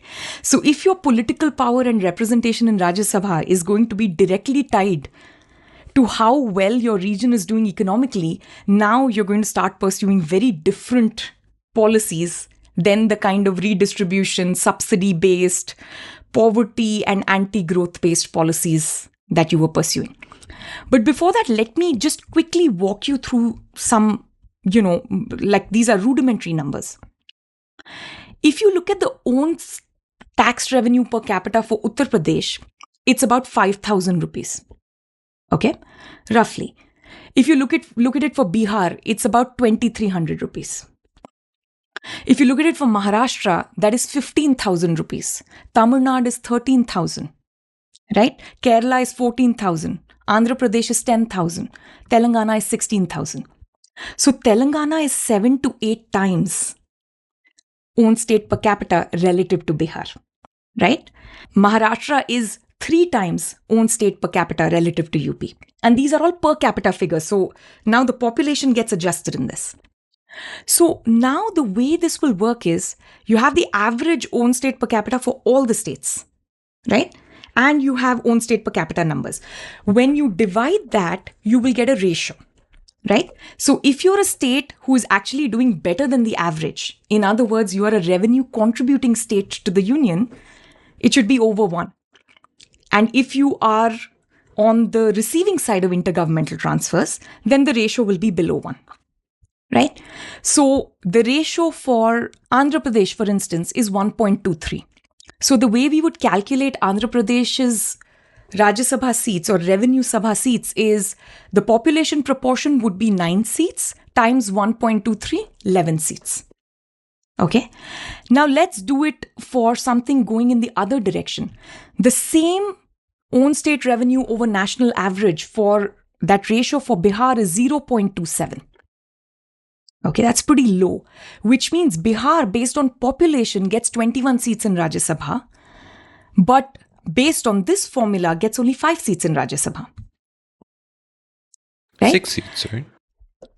Yeah, so I'm not telling you the decimal numbers. So when I calculated, I had the decimal numbers both for the raise tax revenue and I also had the decimal numbers for the proportion and so on. So I'm giving you all the, as they say, mota figures because this is not a visual representation. Otherwise, I would have actually shown the entire table and the entire chart.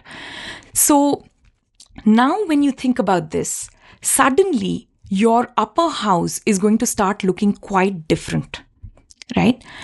If you look at the population proportion seats in Rajya Sabha, right? If we actually allocated according to population, not what's happening today, Uttar Pradesh would get 9 more seats in Rajya Sabha. Okay?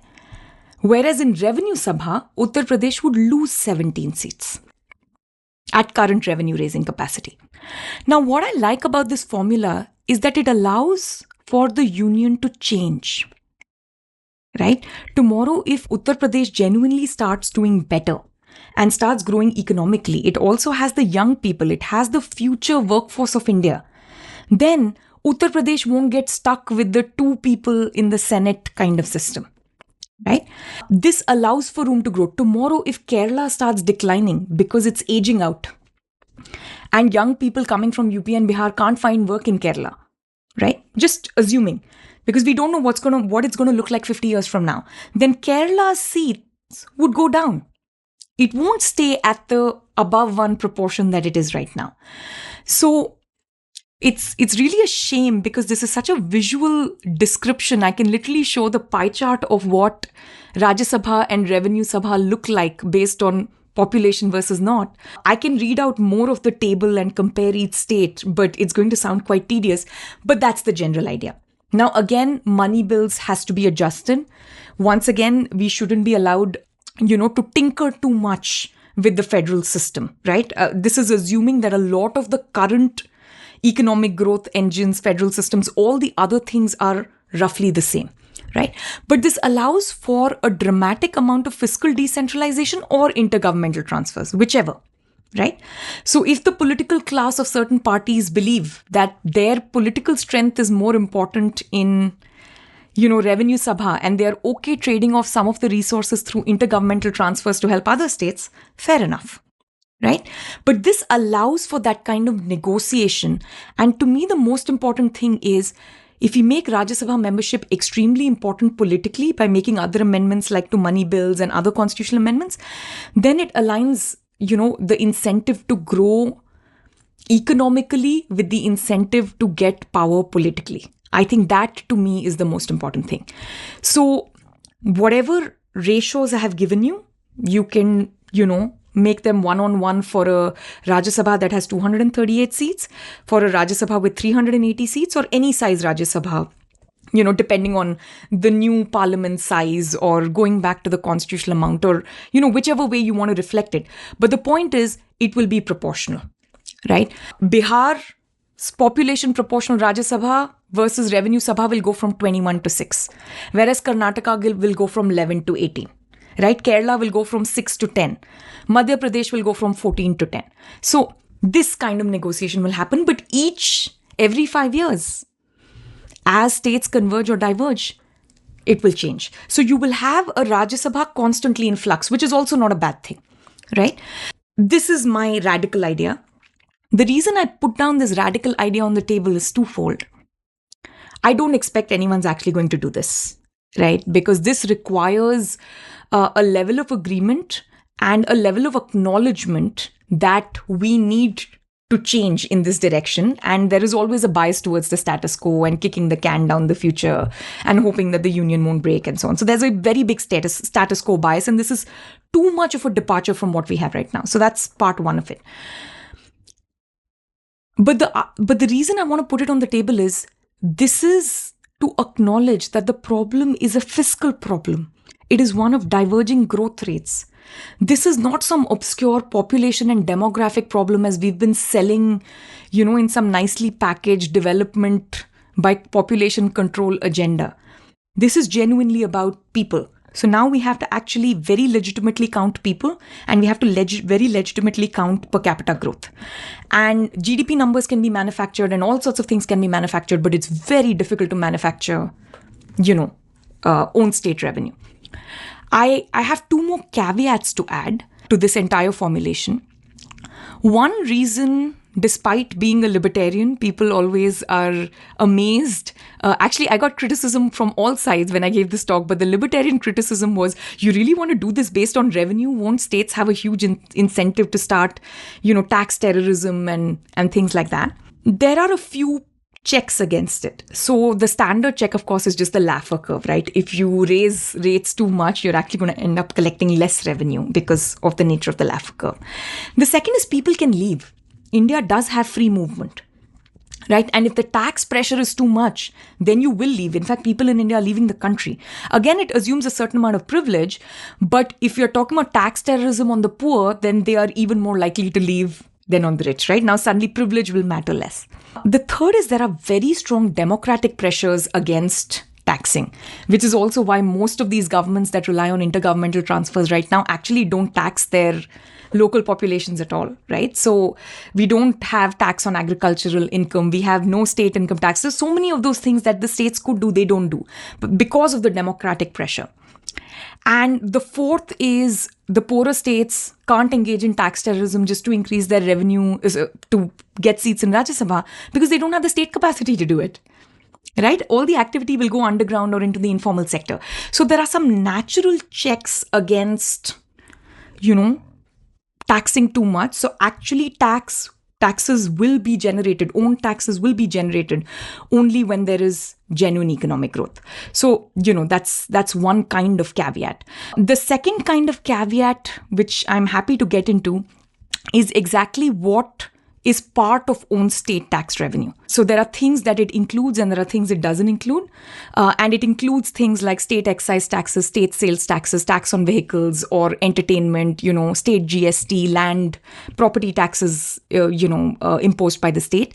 What it doesn't include is income tax, customs, union excise duties, CGST, corporate taxes, all of those sorts of things. So you won't have a situation where Mumbai or Bangalore get overrepresented because lots of corporates are headquartered there. That's not what will happen.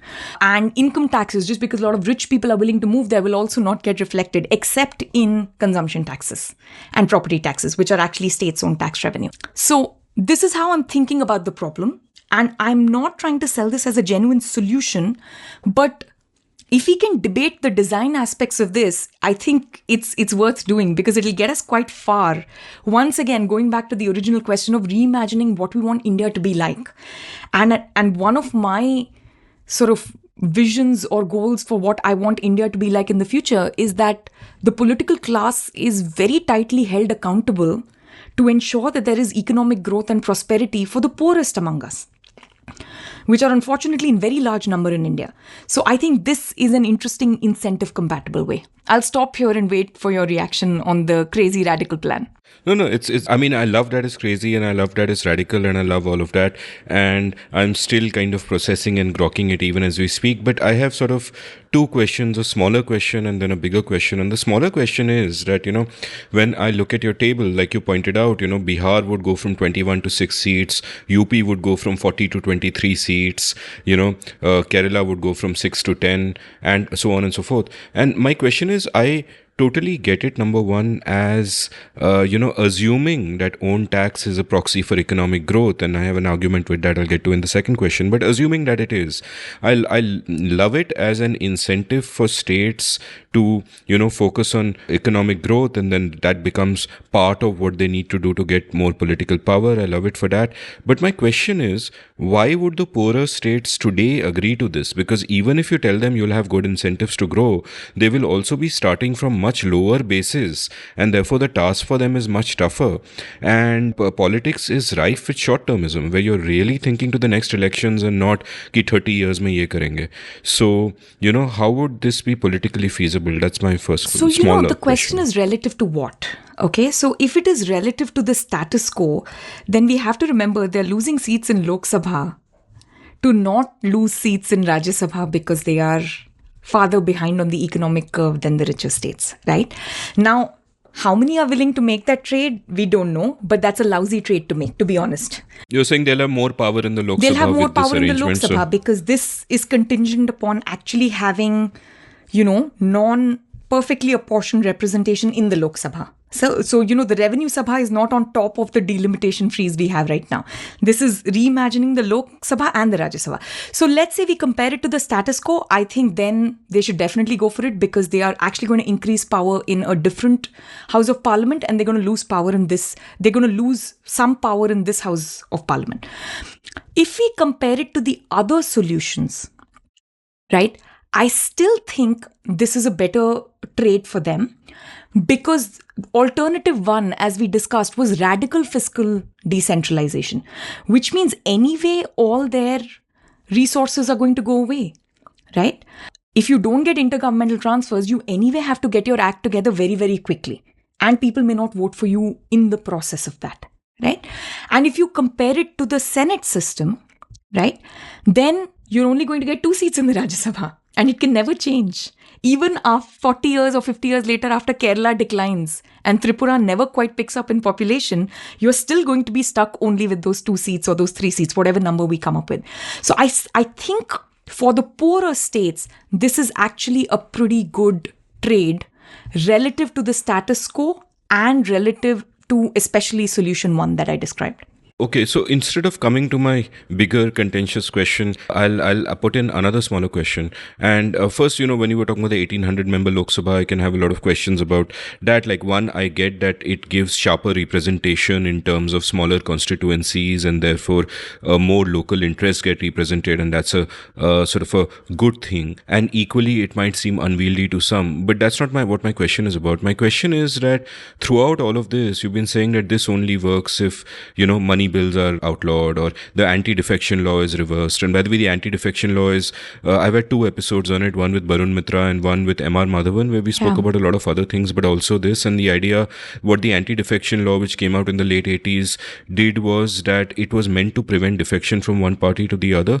But it basically meant that you could run parliament from an Excel sheet, because what it did was you said you have to obey the party whip no matter what the party whip is, which means that ends all political debate. There's no point debating anything in the Lok Sabha anymore because you're going to have to do whatever the party line is. You don't even have to show up, honestly. An Excel sheet can just run the whole thing. But, you've assumed at various points that, okay, we can't have the money bill, we can't have the anti-defection law, we can't have this. And if you start thinking along the lines of, these are the things we can't have, we've got to reverse them, then, I mean, that's a slippery slope that can take you all the way back to the original constitution and say, let's just write the whole thing again.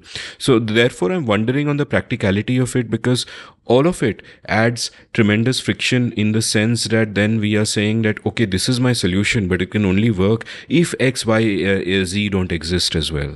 So honestly, going back to the original constitution is not a problem because that didn't have anti-defection. Right? It didn't have some of these it's not practical, right? I'm speaking in terms of practicality. Yeah, I think practically we won't get any of these solutions the way I have placed them. It's always going to be a crazy political compromise. Nobody will be particularly happy, but we will adjust the problem and kick the can down the road. I think that's what Indian politicians do. That's what we do as a polity. Mainly because we don't want to confront some of our very uncomfortable truths about how diverse we are, how we like the idea of being one single country on a map, but we don't really think of people who are very different from us as us, and we like to keep othering them, and we like to deny them resources, and we like to deny them representation. So we need to actually confront those problems, which the Constituent Assembly members did confront, if we need to rethink this exercise in a practical way. So that actually, on practicality, I think all the solutions fail, because you need to confront this uncomfortable truth. And I don't think neither our voters nor our elected leaders are really willing to have a thoughtful conversation about it. It happens as a political compromise. On the practicality, actually, I'm not saying this will only work if that, from a point of view of actually being able to do the solution. I'm thinking about it as an analytical question, right? Economists always set up propositions as if-then propositions. If you have this set of rules and institutions, then you get this outcome. So when I say that you need to make sure that money bills have to pass Rajya Sabha, or you need to make sure anti-defection amendment, 52nd amendment is reversed, what I mean is not actually reversing them. I'm saying my institutional setup assumes this to get the great outcome that I'm showing you is going to arrive. Because that outcome won't show up if you don't make the other adjustments, right? If you don't seriously reflect upon Article 3 and how we amend or change a state's boundary, a state's names, then we can't seriously be considering a council of states, because overnight states will be born and states will die, right? So that's what I mean. Are we actually going to have a constitutional amendment to make Article 3 sensible? I doubt anyone wants to do that. Are we actually going to have any of the other things I'm suggesting? On a practicality question, Amit, all of this fails. None of this is practical. But all of it is deeply important, because this is a design question.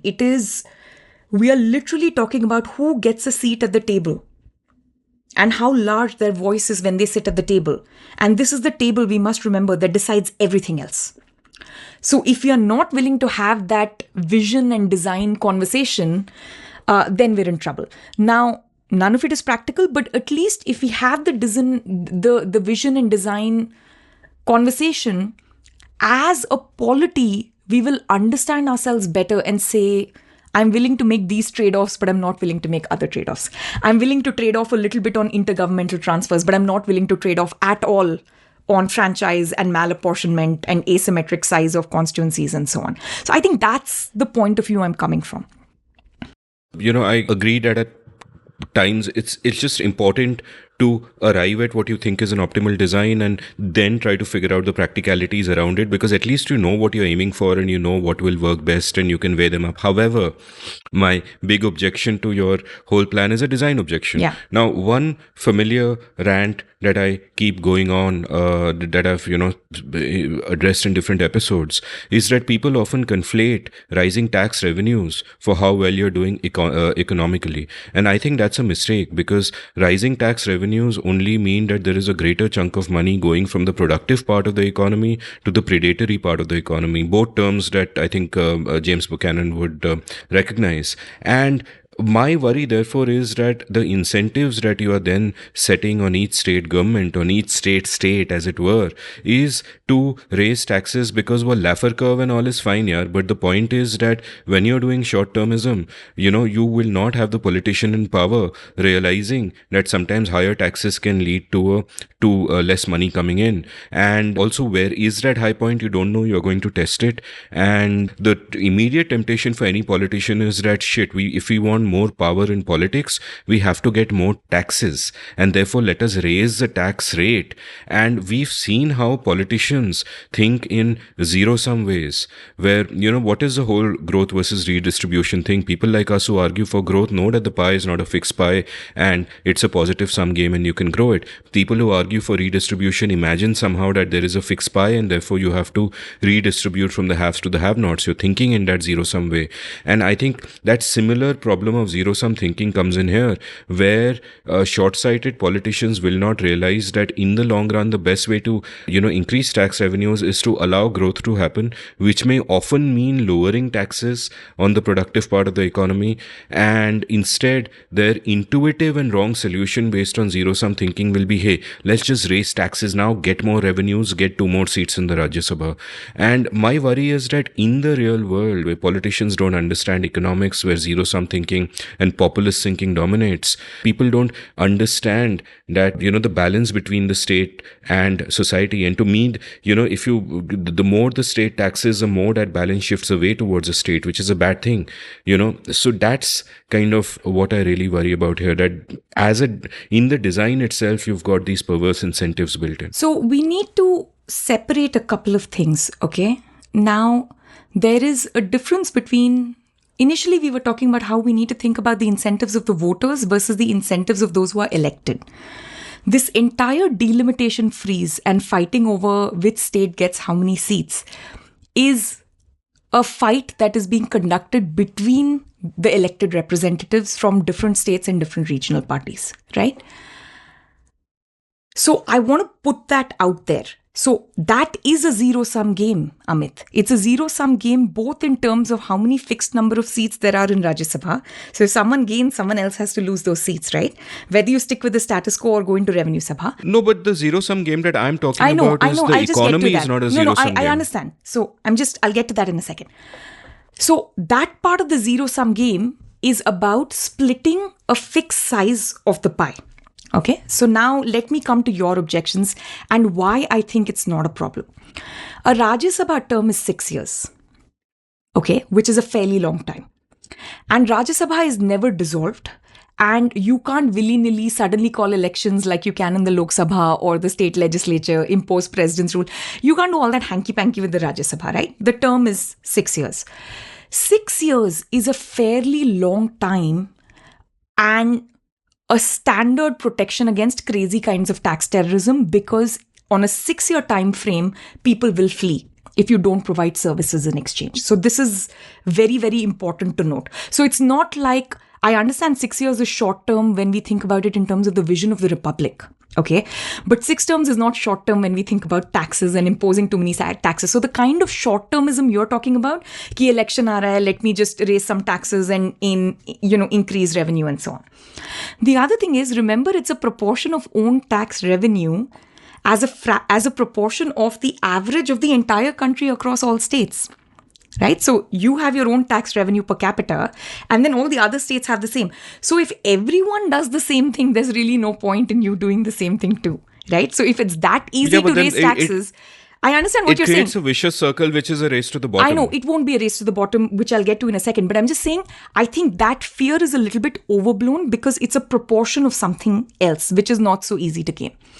Now, coming to the part that you are worried about, okay? The parts that are included in states' own tax revenue. And that's why I very carefully didn't include all taxes. I didn't include union taxes, corporate taxes, wealth taxes. In fact, I haven't included any tax on a stock concept except maybe stamp duty, which happens when you're selling land from one party to another or something like that. All the other taxes that we're talking about, right, which is taxes on entertainment, taxes on goods and passengers, state level excise, when you have ports and things like that, potentially agricultural income tax, state GST, which is actually the largest part of this entire thing. Most of them are productivity and consumption-based taxes.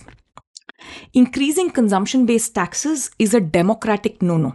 It just immediately, you face a huge backlash. In fact, in India, states have low revenue raising capacity because they give in to the populist aspect of, let me not tax them, let me redistribute from somewhere else. And if I'm not taxing them, they also won't have any expectation of services being provided. And then I can do the political calculation on caste or language or something else, right? And what ends up happening in India is most poor people are paying user fees. They're paying money. They're buying market rate water. The poorest of families. They're paying for virtually all Indians are paying for garbage disposal in some shape or form because most municipalities are completely dysfunctional. So Indians are accustomed to paying user fees. So now if you start taxing them and don't provide services in return, because remember, we've made this extremely local now. Now we're talking about the state's own tax revenue, which is collected on all these local productive activities. It's going to be very difficult to impose very high taxes. So the race to the bottom, I'm not worried about, because you can do it once, but you can't do it again. People will, over a 6-year, 10-year period, go to another state. States will have incentive to attract them. So there will be, Tibu competition takes care of that problem. And I wouldn't have suggested the solution in China. But India has constitutionally guaranteed freedom of movement. Right? This actually incentivizes the southern states that are growing older to invite migrants from northern states who are younger, because they will actually contribute to this tax base. They will use the entertainment services and pay tax on a movie ticket. They will end up paying state GST every time they buy even Parle G biscuits. So I think the pressure is going to play out slightly differently. Now, does this mean no one is going to engage in some short-term scamming, trying to boost their numbers? Absolutely. I mean, that's always possible. But it requires a much higher degree of state capacity than you're imagining right now.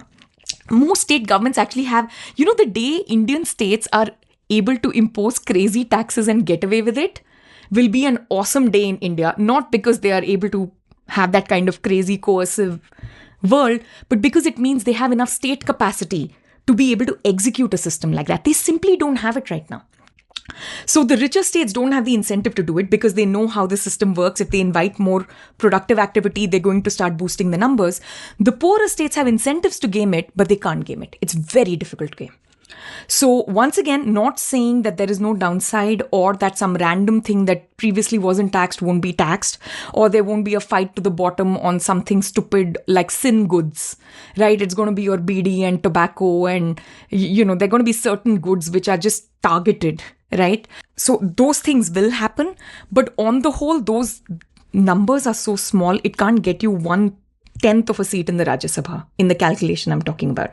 So you have to genuinely boost numbers for each additional seat. So I'm not too worried about it. So again, not to say that your concerns aren't legitimate. I think principally your concerns are extremely valid. But the state of development in Indian states right now, I don't see it quite playing out that way. Well, I'll defer to your wisdom and I hope you're right. But just from a public choice point of view, I'm worried about short-term politicians. I'm worried about, short-sighted politicians who don't understand economics and the kind of pressure that these incentives might put on them. But leaving that aside, excellent responses.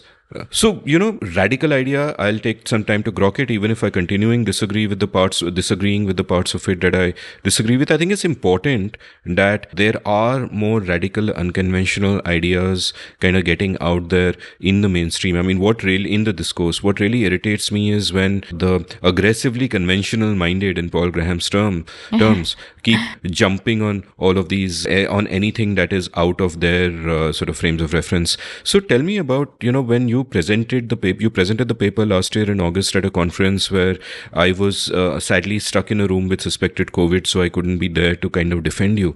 But you were practically heckled off stage, and there were such strong objections to you from doyens of our intellectual world. So tell me about that experience. So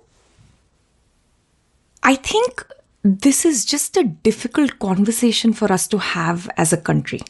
To be honest, I don't even think, it's a while ago, so I'm trying to remember all the feedback I got. But the general response, or at least not even the response, the knee-jerk reaction was, why are you kicking the hornet's nest? Right?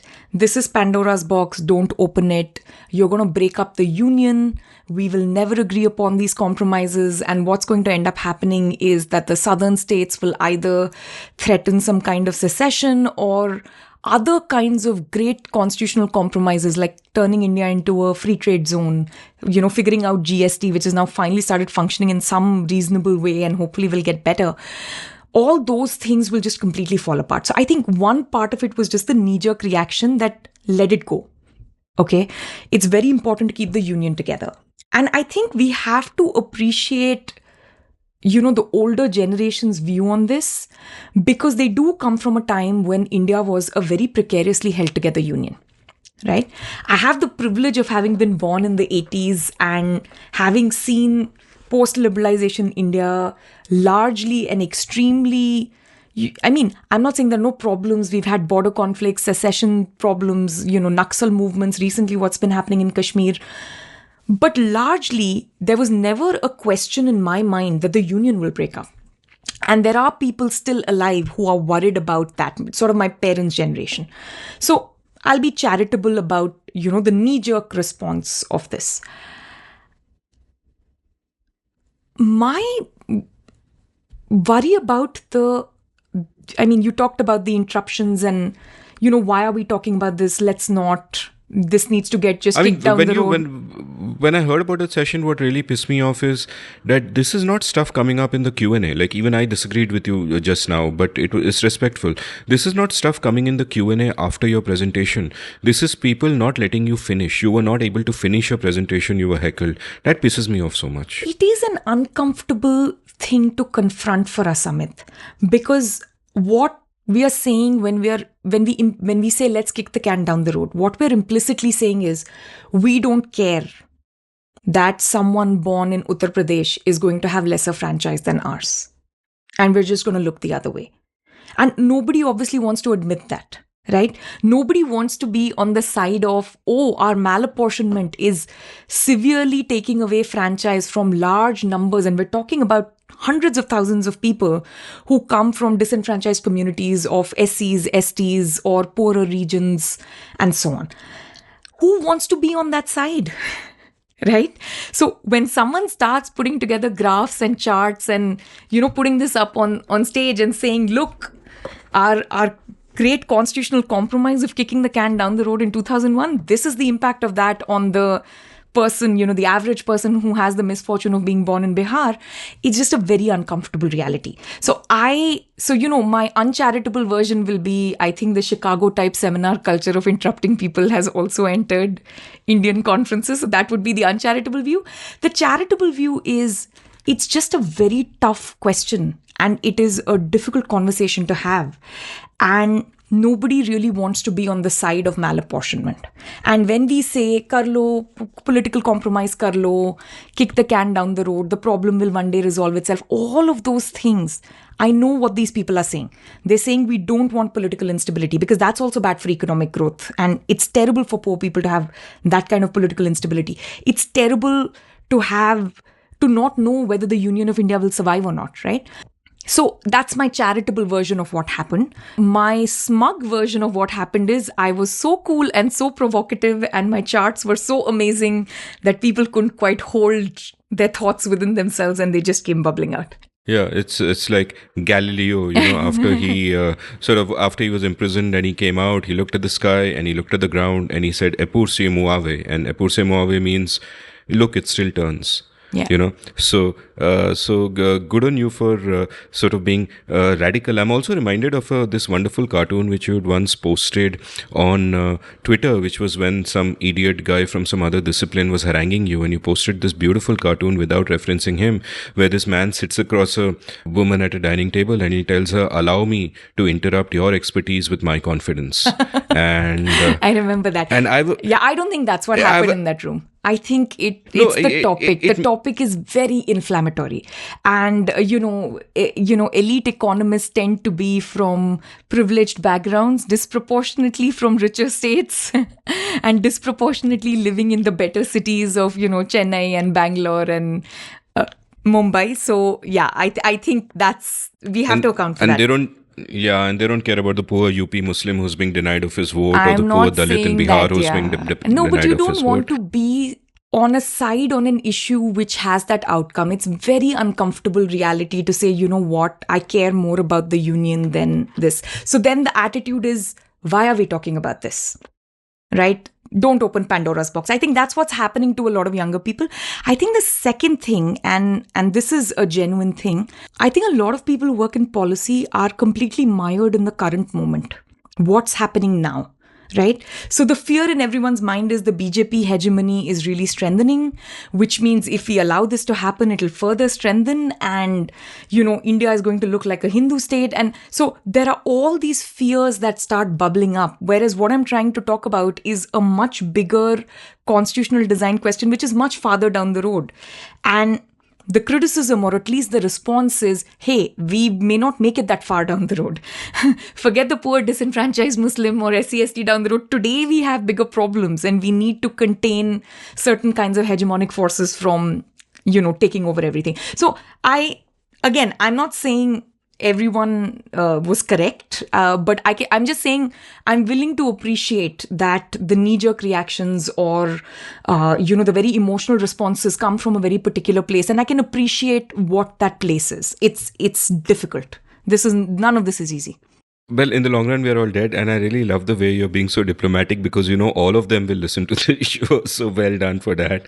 And on that, I have to say, I think disagreement. So, once again, this might be different because academics come from a seminar culture, right? And at George Mason, people would critique a paper, pick it apart. And my early drafts of my papers are horrible. So really pick it apart. And then we'd go have a beer. Sometimes they were literally like my flatmates. They were in the next room and they were picking apart my paper, my closest advisors. The assumption was always disagreement on a particular argument or a question doesn't mean we have fundamental disagreement, and there is an assumption of good faith on all ends. So I know that you're saying I'm being diplomatic, but I think more than that, it is that I just don't come from a culture where we're willing to lose friends and important professional relationships and refuse to talk with our colleagues or badmouth them because of an opposition to a particular idea. Whether it's a good idea, bad idea, policy idea, or radical idea, it doesn't matter. But that's just not where I come from. I want to tell you an interesting story on this about Professor Bhagwati. No, but before you tell me the story, I just have to point out that the nuance here is that I'm not saying disagreement is an issue. I disagreed with you, you've disagreed with Ajay and Milan, we're all friends, we respect each other, we love each other. It's a manner of the disagreement when you heckle someone and you don't let them finish. Like, and I don't know how much of that would have been because you're a woman and how much is academic culture, but if anyone tried that with me, if anyone didn't wait for the Q&A and tried to heckle me when I'm speaking, that person would be in serious trouble. So, that aside, I just wanted to get that out of the way. I will just say I think I did okay. I think I managed to get through all my slides. I got my point of view across. I don't think the heckling stopped me in any way. I have been trained in the economics academic seminar culture. It's trial by fire.